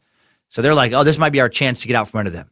And then Cortez and his new allies, they begin to move inland. By some accounts, the Tlaxcalans took advantage of their newfound weapon and started to use it to, solve disputes with other people they didn't like. Like, they convinced them, the Spaniards, that the Toltecas were on the way and should be defeated. That they were friends of the Aztecs and brave warriors, and these people were, more enemies of the Tlaxcalans. Tlaxcalans sent a message to the Choltecas on behalf of the Spaniards to surrender to them. The Choltecas weren't afraid of the Spaniards, and they said, like, come on, man, bring it, man. Our God will take care of you. They genuinely believed their God would strike down the enemy. That wasn't these conquistadors weren't part of their prophecy, so they're like, yeah, if I can get it, come on over here. Our God is going to smack you with lightning and then drown you. That's what they actually believed, and they sent a clear message back. With an envoy that had been sent to tell them to lay their weapons down and just, bow down to the Collins and the Spaniards and the Choltecas, man, they sent this guy back, this poor envoy, the guy that brought them the message. They sent him back with his hands basically completely cut off, but just kind of dangling by a little bit of skin from the wrists. And they sent him back with the following message: go back and tell the Tenochtitlan and the people with them that we invite them to come. This is our answer. This look what's gonna happen. Look what happened to this guy.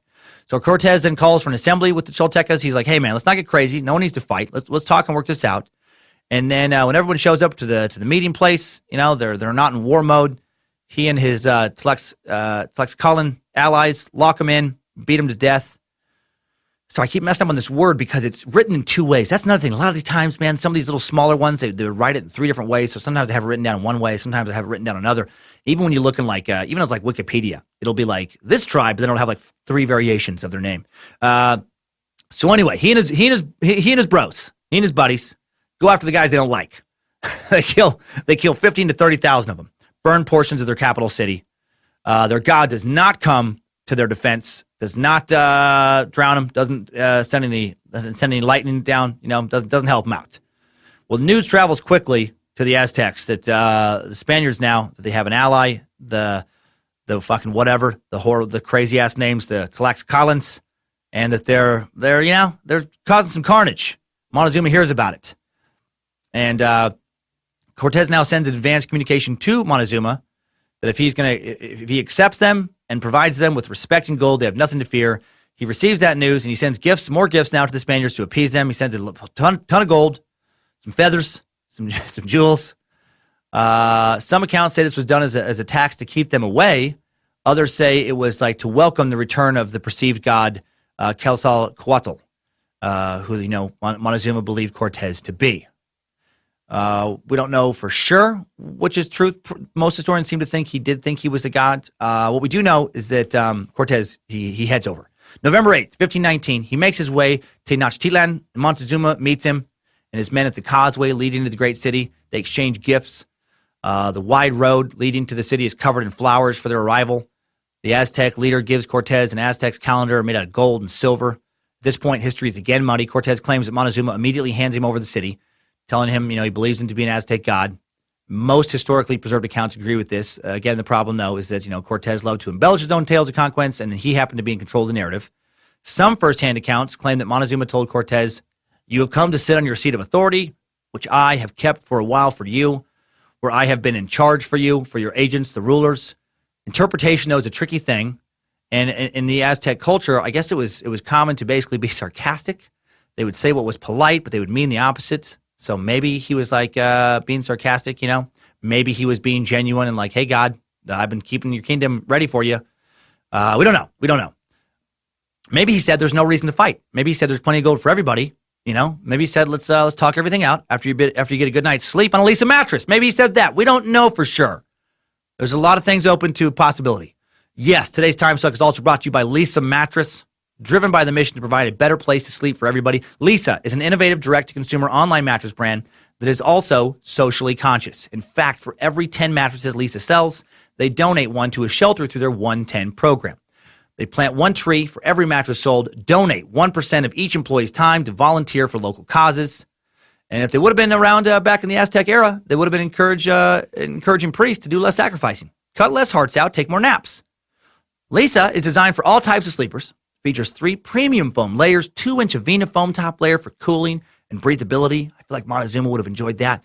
2-inch memory foam middle layer for body contouring, pressure relief.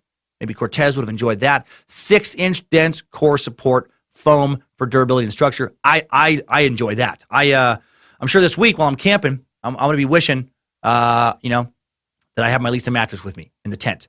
My back is going to be jacked until I get back to my Lisa. So get your shit together. Try a Lisa mattress in your own home for 100 nights risk-free. Available in the US, UK, Canada, and Germany online with free shipping. There's a 100% American-made mattress. Ships compressed in a box right to your door. I had one show to mine. It's so easy.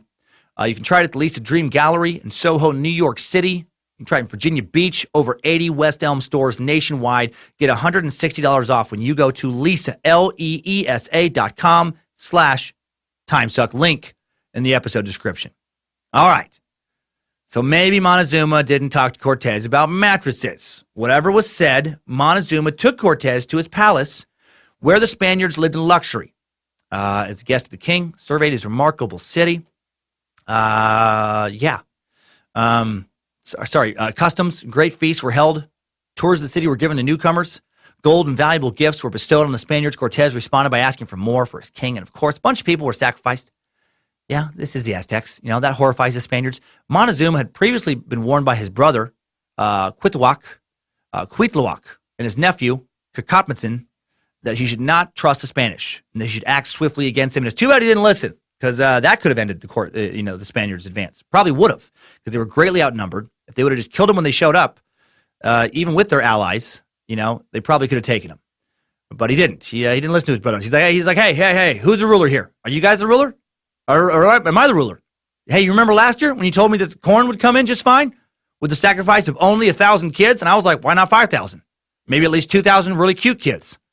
And I took your advice. We only killed 1,000 kids. And then the corn was a little tiny and a little dry for my liking. That's when I promised myself to never listen to you two again after the corn situation. Who knows what he said, but he didn't listen to him. He ignored their warnings. Then on November 14th, 1519, Cortez took Montezuma prisoner. Records claim it was a peaceful surrender, with Montezuma being held hostage in his own palace. And again, it could have been a very peaceful surrender if he really believed they were gods, or that Cortez was the god, I guess, And then supposedly they became something akin to kind of friends. They played board games together, visit casually. Montezuma ordered a large tribute of gold and other precious items to be collected for Cortez and his men while they remained in his palace. This pushed many of the Aztec citizens to their breaking point. They began to doubt their leader. Tensions began to escalate. Montezuma supposedly advised Cortez then to leave for a while. At this time, man, he really bought into him being a god. Dude, let it go. But he didn't. Then in April or May of 1520, a man named Panfilo de Narvaez arrives on the Gulf Coast, sent by Governor Velasquez to bring Cortez to heel. Right, this dude shows up with 19 ships, over 800 soldiers, 80 horsemen, 120 crossbowmen, and more. The mission's simple: capture Cortez, bring him back to Cuba to face trial for insubordination. But Cortez instead, he convinces this dude's men to follow him. He really didn't fuck around, man. He fought some of his fellow Spaniards and then convinced the rest to come with. He said, nah, come on, come with me. There's so much gold. Let's go get it. So now he has more soldiers. May 22nd, 1520, the Aztecs host their annual celebration, the festival of Tenochtitlan. This is when Cortez is gone, working shit out with this other dude. He's left Pedro de Alvarado in charge back in Tenochtitlan. And the Aztecs are hosting this annual celebration of the festival of Tenochtitlan, the permission of Alvarado. And in the midst of the festival, a young man who had prepared for an entire year to be sacrificed is sacrificed, and Alvarado loses his shit. He'd only allowed the festival to happen under the direction that no sacrifices be taking place. These guys I love just how they're so sick of the sacrifices. Like, look, you assholes, no sacrifices, right? I'm sick of it. I don't like the immoral sacrificing being done as I'm manipulating your leaders into letting me take over your empire. Alvarado had been previously informed through the torture of some priests and nobles that the Aztecs were also planning a revolt. He was interesting there. He was against sacrifice, but he was pro-torture. And then dances begin, and then human flesh begins being eaten as part of the elaborate ritual of the festival after the sacrifice. And he loses his shit, and he orders the gates to be closed and all Aztecs present to be slaughtered. Men, women, and children. Just, again, the hypocrisy, though. You people are savages. I'll show you what it looks like to be civilized. Diego, butcher all the children. Teach them some decency. So Cortez defeats Narvaez's forces in an ambush. It's actually, okay, sorry, I didn't have that in my notes earlier, but he defeats that guy who'd come to bring him to heel, defeats that guy, defeats his forces, then convinces the crew to join him and to return to Tenochtitlan, to get some gold. And again, so meanwhile, after the butchering, there is a revolt. Thousands of Aztecs are now attacking the Spanish. They refuse to listen to them when Montezuma comes back. He delivers a speech at Cortez's behest to tell them to calm down. Tell them, come on, we'll work this out. And it doesn't go well. He's giving him a speech. Check this shit out. The crowd becomes very angry. They start throwing rocks at him, and one of these rocks strikes him in the head and kills him. That's how he died. Who's fantasized other than me about something like that happening to a politician while listening to them give a speech you don't care for? Just shut the fuck up already. And then, just a rock flies out from the crowd. Smack. Dead. New king is elected from the surviving nobles. Cuitlahuac, Montezuma's younger brother, who had warned him about the Spanish.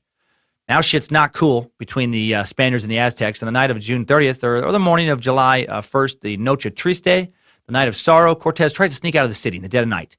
Muffles the horse's hooves, carries boards to fill in the gaps left from some burning bridges, that had been burnt during this big revolt. A woman spots them in their escape, alerts others. Fighting breaks out. The Spanish now are trying to escape. There's a chance they could be slaughtered now by the Aztecs who outnumber them. Try to get out of the city, but they're trying to take their gold with them. And a bunch of Spanish soldiers drown in the water, weighed down by the gold they're refusing to leave behind. A lot of Spaniards actually fall down and drown, and stories tell that bodies end up filling the gaps in the causeway in this road, stacking on top of each other so high that eventually others could run across them to escape. Other stories tell of screams heard as men are dragged to the temple for sacrifice or murdered in the streets by locals. So shit's going bad for the Spaniards right now. The death toll varies greatly depending on the source. Cortez says he lost anywhere from 400 to 1,000 men. The Aztecs lost just as many or more, but they did win the battle. But Cortez and Alvarado do escape. Again, that could have changed things. It's funny, all these little moments where things could have went very differently in history. Like, what if Cortez didn't escape? I mean, in this instance, probably after the tales that have gone back to Spain, they probably would have delayed the inevitable by a few years. Somebody else would have come and conquered. But now under new leadership, the Aztecs attack. At the Battle of Otumba on July 9th or 10th, the Aztecs attacked the Spanish Tlaxcalteca forces at Otumba under their new leader's directive. Man, that other little nation, they're still fighting alongside Cortez. If they wouldn't have helped again, added thousands of warriors to his ranks, the Aztecs probably would have killed him. Their aim is to drive out the conquistadors for good, capitalized on a recent victory, but they just don't have the weaponry to properly fight armored knights on horseback. On a swift move, Cortez ends the battle by taking down the Aztec commander with one of his horsemen. The Spanish won, but they did lose up to 860 soldiers on their side. More than 1,000 others are killed. There's all these numbers. The numbers get thrown around. There's so many discrepancies in how many he had, so many he may have gotten from reinforcements, but a lot of people die on both sides. The Tlaxcala, they then start surrounding Aztec cities. They could have crushed Cortez at this time with their superior numbers, but they're still on his side. But the Aztecs do try to make a play for them. The new Aztec king reaches out and is like, hey, man, let's just join forces. Let's defeat Cortez. But Cortez gives them a better deal. He promises to share any spoils of war with them, pay for their contributions to the war, give them a city, make them exempt from future taxes and tributes, allow them to build on Tenochtitlan. And part of this agreement would be honored by the Spaniards for a few decades, and then they would tax the shit out of them and just take some of their land. Cortez and his allies retreat to Tlaxcala's, their capital, began to launch a new campaign against the Aztecs, securing the towns surrounding Tenochtitlan. Most local villages readily joined out of hatred for the Aztecs' demands of tribute or out of sheer desire to avoid Cortez's wrath. It was a dark, difficult time.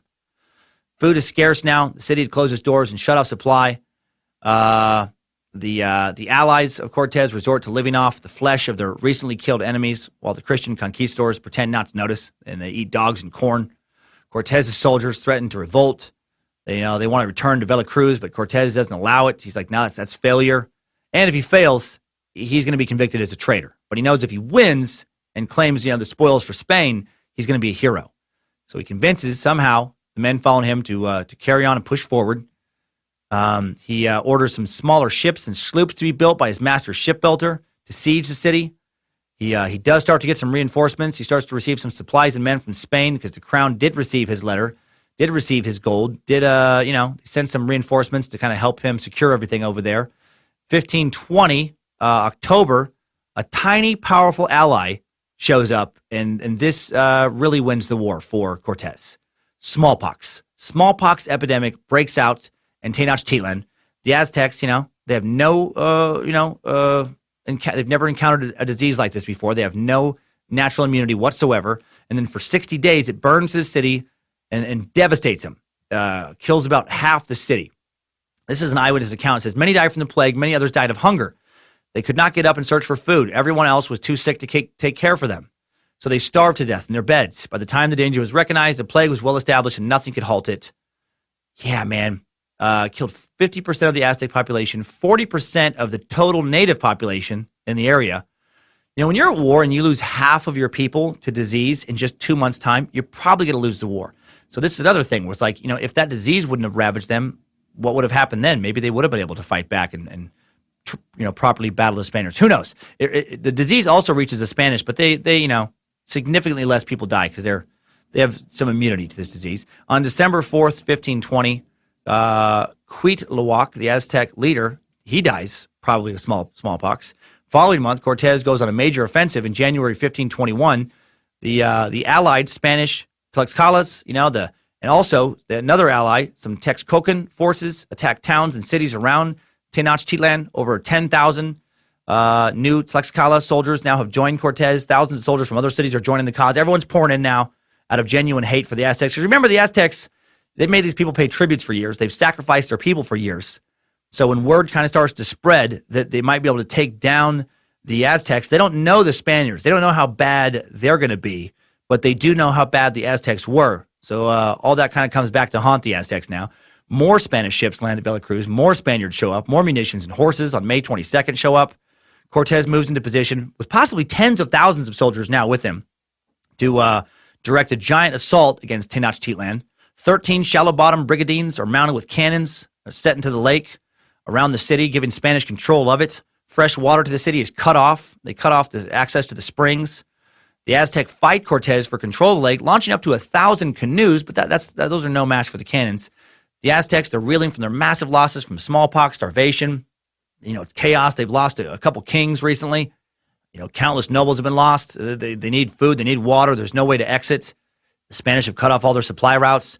The few remaining tributaries that hadn't, pledged themselves as allies to Cortez, they now also began to fall in line because they can tell, all right, these guys are probably going to win. Let's go on the winning side.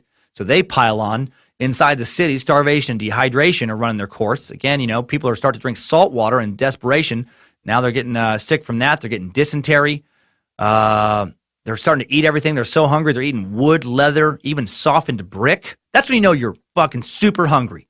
When you start gnawing on brick. I would rather make a reservation at mostly rats and lizards than to eat a brick.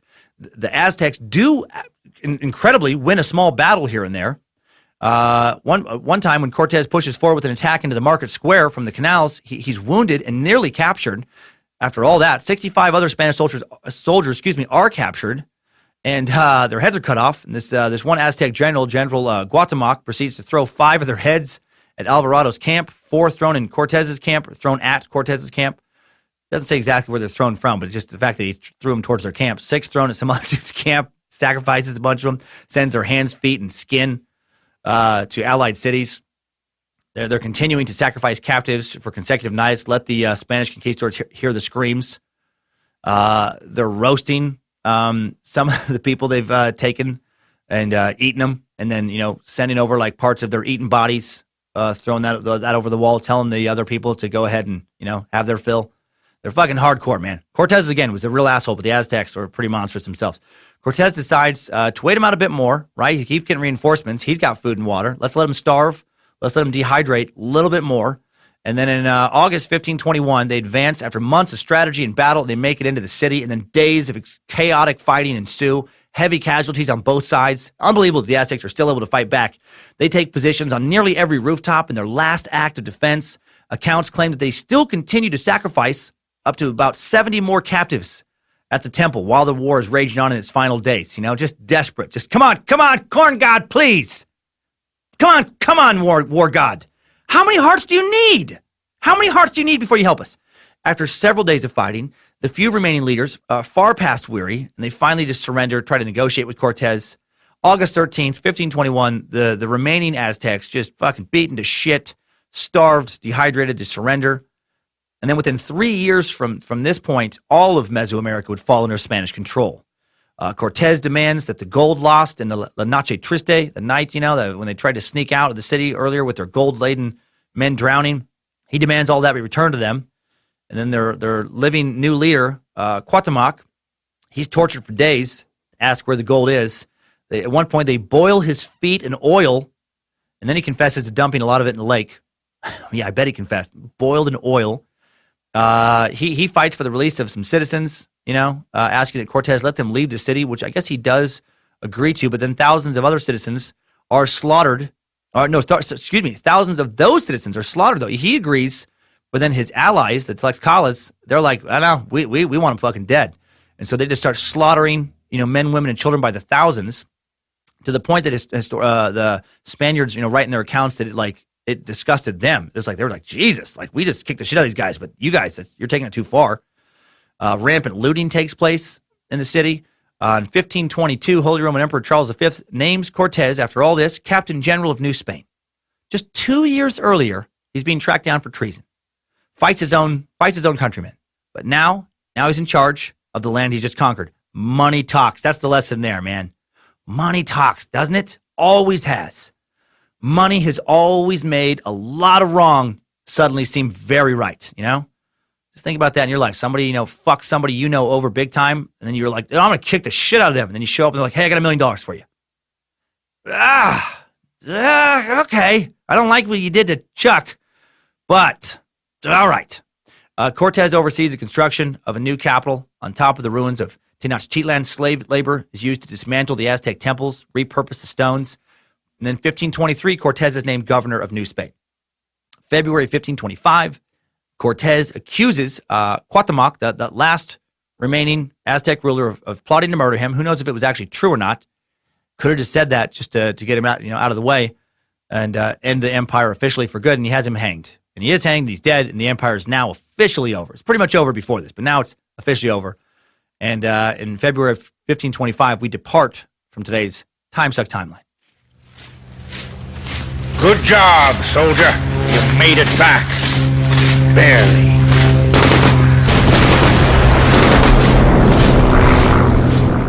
All right. Sorry for the stumbling over some of the words. Man, I looked them up. I practiced them. But in the end, pretty damn tricky. And sorry if it was a little muddy with some of the dates. I tried to streamline it the best to my ability in the time allotted. But it's tough because there's so many historical discrepancies. Because, again, you're kind of patching this together from little accounts here and there. And they didn't, it was a lot of rumor and hearsay and, a lot of contradicting kind of sources. But that's the gist of it. That is the gist of it. Well, you've heard the gist of what we think happened. Cortez took down the Aztec Empire in just a few years, conquered the rest of Mesoamerica within the next 3. Before we leave today, let's elaborate a little bit more on how he was able to do that. Well, first of all, as you know, he was helped immensely by just happening to fulfill a religious prophecy. That's just, like if you're playing Dungeons and Dragons, that's like you happen to roll a 20. You weren't supposed to be able to kill the monster. You had to roll a 20 on a 20-sided die, and you fucking throw the die out there. There's only a 5% chance. This would be like if he had like a 1,000,000-sided die, and he needed a 100,391, and then he rolled it on his first try. So he got very lucky by happening to fulfill a religious prophecy. Rule number 1 of warfare: if you can, have your enemy think you are one of their gods, their main god, if possible. Another huge factor was being able to manipulate other rival tribes and empires to fight against the Aztecs. The Tlaxcalas, or as they're also called, the Tlaxcaltecas, made victory possible by supplying Cortez with thousands and thousands of men, and Cortez was able to get them on his side by telling them thousands and thousands of lies. Yeah, no, I'll take care of you. Yeah, for sure. And then not really. Another factor in the Spaniards' favor was the primitive weaponry and ritualized warfare of the opponents. This is huge. Aztec warriors, they had padded cotton armor. They would carry like wooden or a reed shield covered in hide. They wielded weapons such as a super sharp, obsidian sword club, a spear or a dart thrower, bow and arrows, and those were very effective against, the other people of the Americas, but they were next to useless against Spanish guns. Crossbows, steel swords, long pikes, cannons, and steel armor. Huge advantage in weapons. And cavalry, That was another devastating weapon in the hands of the Europeans. The Spanish, they had horses. The Aztecs didn't. They thought the horses were big deer, and they had little deer that they weren't able to ride. So advantage Spaniards. Also, certain Aztec traditions that I kind of mentioned earlier helped the Spanish defeat them, such as how Aztec warriors this is a different one, and then I'll say the other one. This is another one that helped the Spaniards win. The Aztec warriors and officers would wear these big costumes, like spectacularly feathered, animal skin costumes, headdresses to signify their rank, which also made them very easy to find in battle. It made them the prime target to dispatch as early as possible. They'd be like, all right, okay, see that guy over there in the owl suit? Do you see him in the leopard suit? They die first. And so they would kill the commanders early in battle, and then the Aztec units without leadership would, devolve into a panic. And then also, this is what I was mentioning earlier. The Aztecs, they were used to a looser form of battle because their primary objective wasn't to kill, it was to capture. Their primary objective was to capture, some enemy soldiers, take them alive, bring them back to be ritually sacrificed. And their warfare methods were highly ritualized, to please the gods. There was precise moments for starting battle, the ending battle. It was almost like more of like a game, the way they would fight battle. You had to follow certain rules. The Spaniards didn't. The Spaniards were like, no, man, do what you need to do to fuck these guys up and kill them. So that just gave them a huge advantage strategically. Sadly, when the war was over, what remained of the Aztec culture was obliterated. Its temples were defaced or destroyed, many of them. Its fine art melted down into coins. And then Christian missionaries, started arriving in mass and burning their writings, getting rid of their teachings, and assimilating, what little survivors remained into Western culture, or the ones that that made it to other kind of tribes and little mini empires and city-states. Those would just marry into those cultures, which would then later also be assimilated into Christianity and Western culture. So while there are certainly still people alive today who have Aztec genetics, there's no more quote unquote Aztec people. I'm sure there are people who identify as Aztec, but there just has not been cultural continuity over the years. The culture, the empire was completely dismantled. And, and by the way, I know the Aztecs also never called themselves Aztecs. That name was invented by the Spanish. They called themselves Mexica.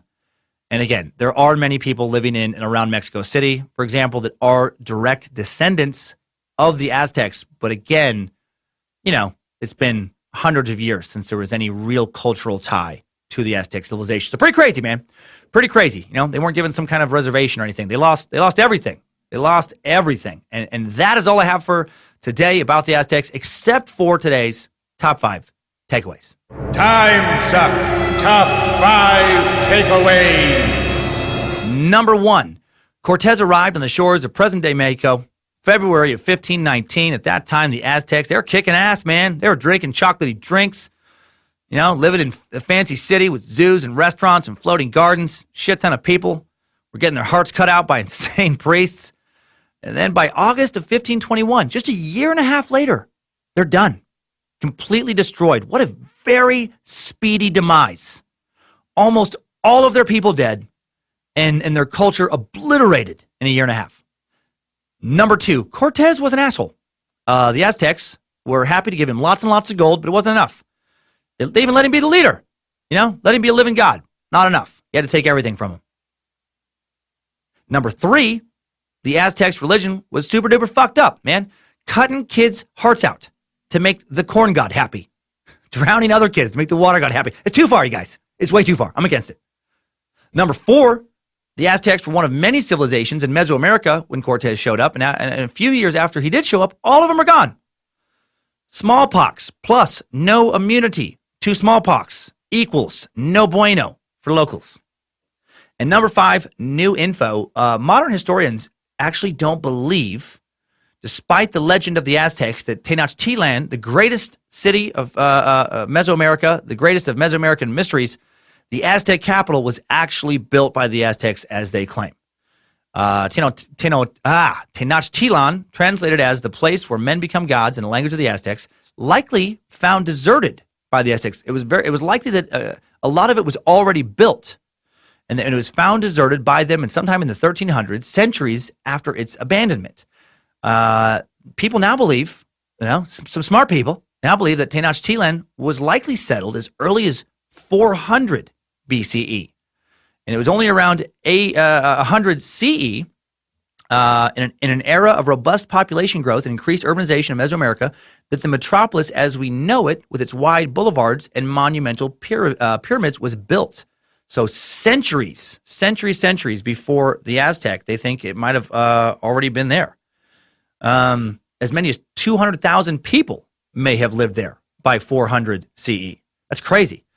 So when we talked at the beginning of the episode about how there was just a lot going on in America, just like there was in Europe and Asia Minor and Egypt, etc., in ancient times, there may have been even more than we understood before today going on in the Americas. Timesuck Top 5 Takeaways.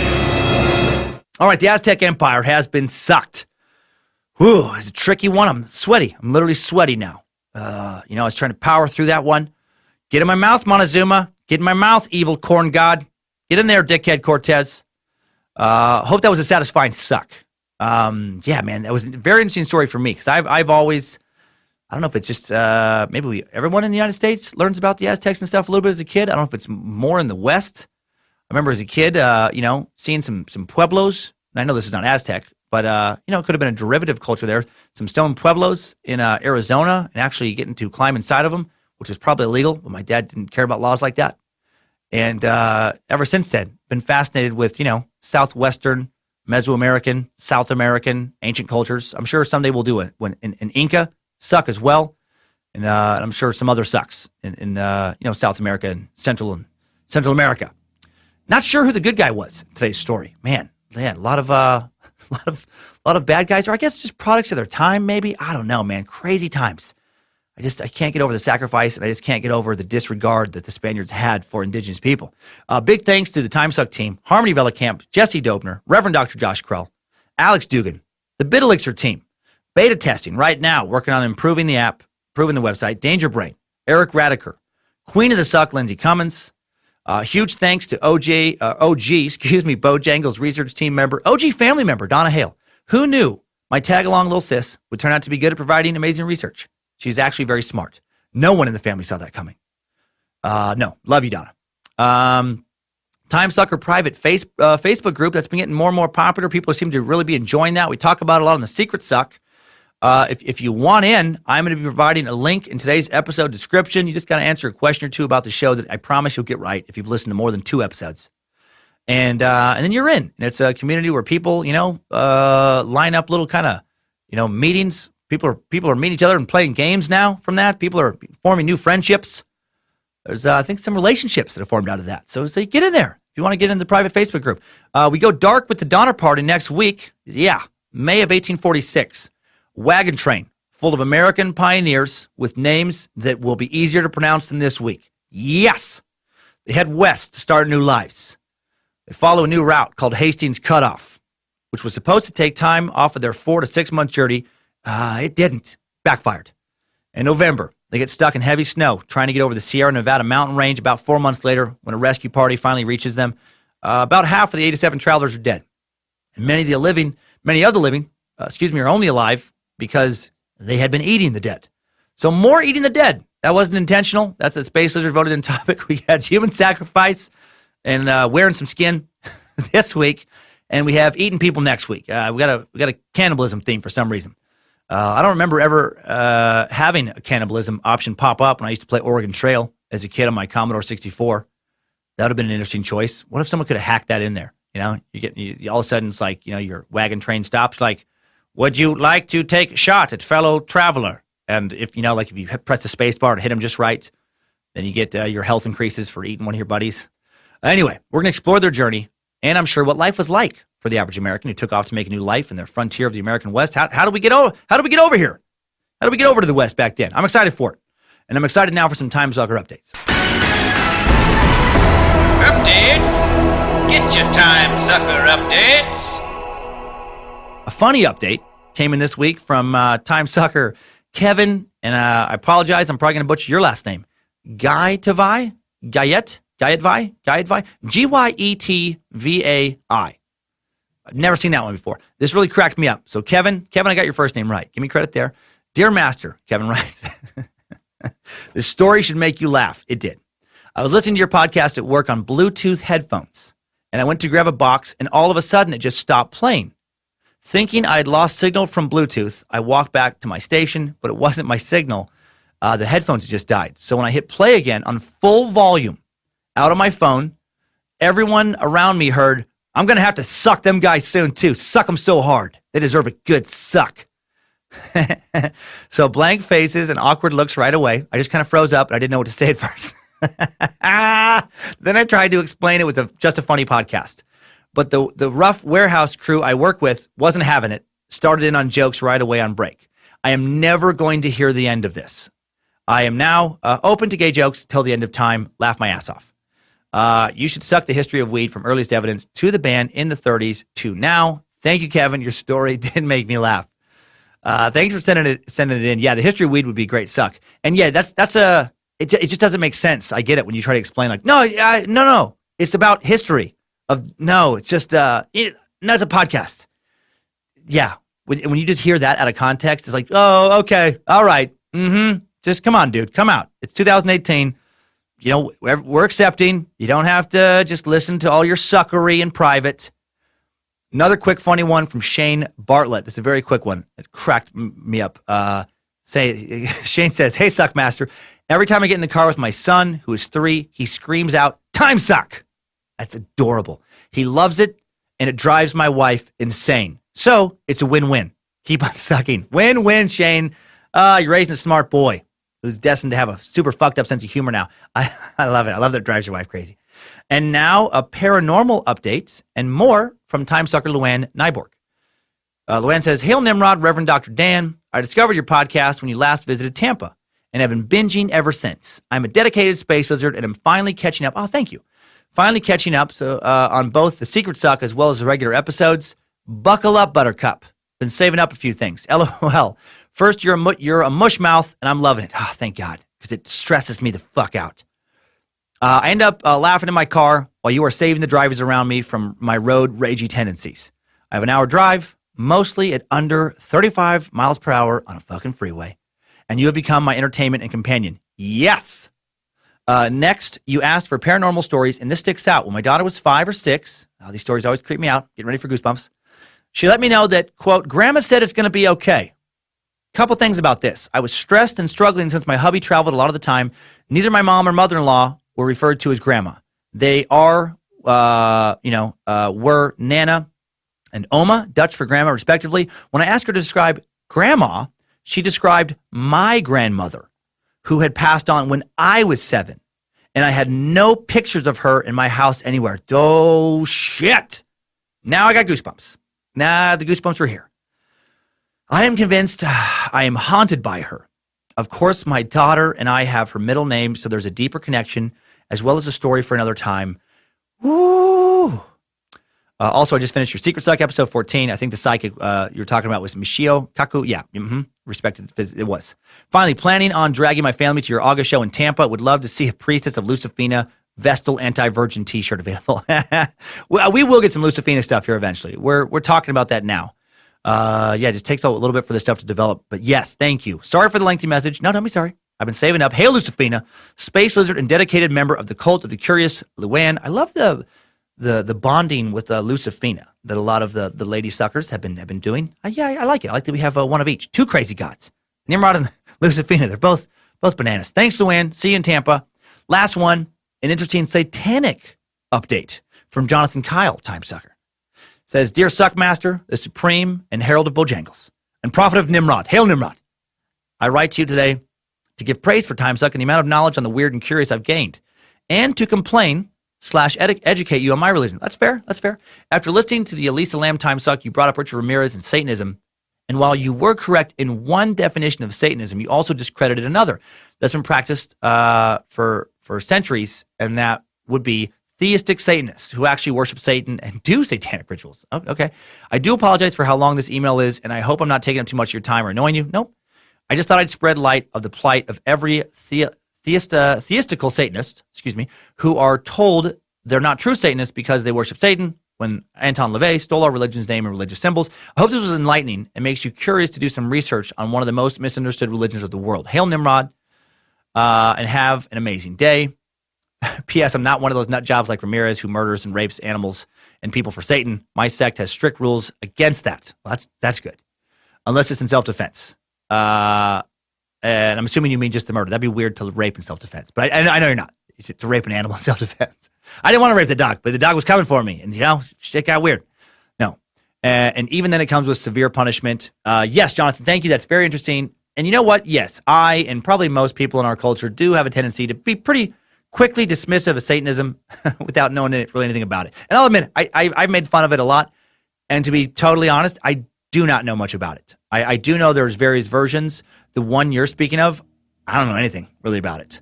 I guess I always assumed that it was, which is, pretty evil. You didn't write really an evil email, so I don't know why.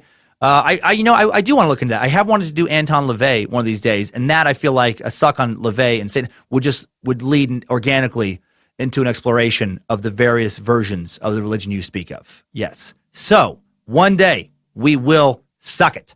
Thank you, everyone, for sending in your updates. Sorry if yours didn't make the show. We get a lot, which I'm so thankful for, and we appreciate the time and effort everyone makes to send them our way. You're wonderful. Thanks, Time Suckers. I needed that. We all did. That's all for today, Time Suckers. Have a wonderful week. Do not sacrifice any kids to the corn god, even if you're going to get the sweetest, tastiest, juiciest corn you've ever had. And keep on sucking.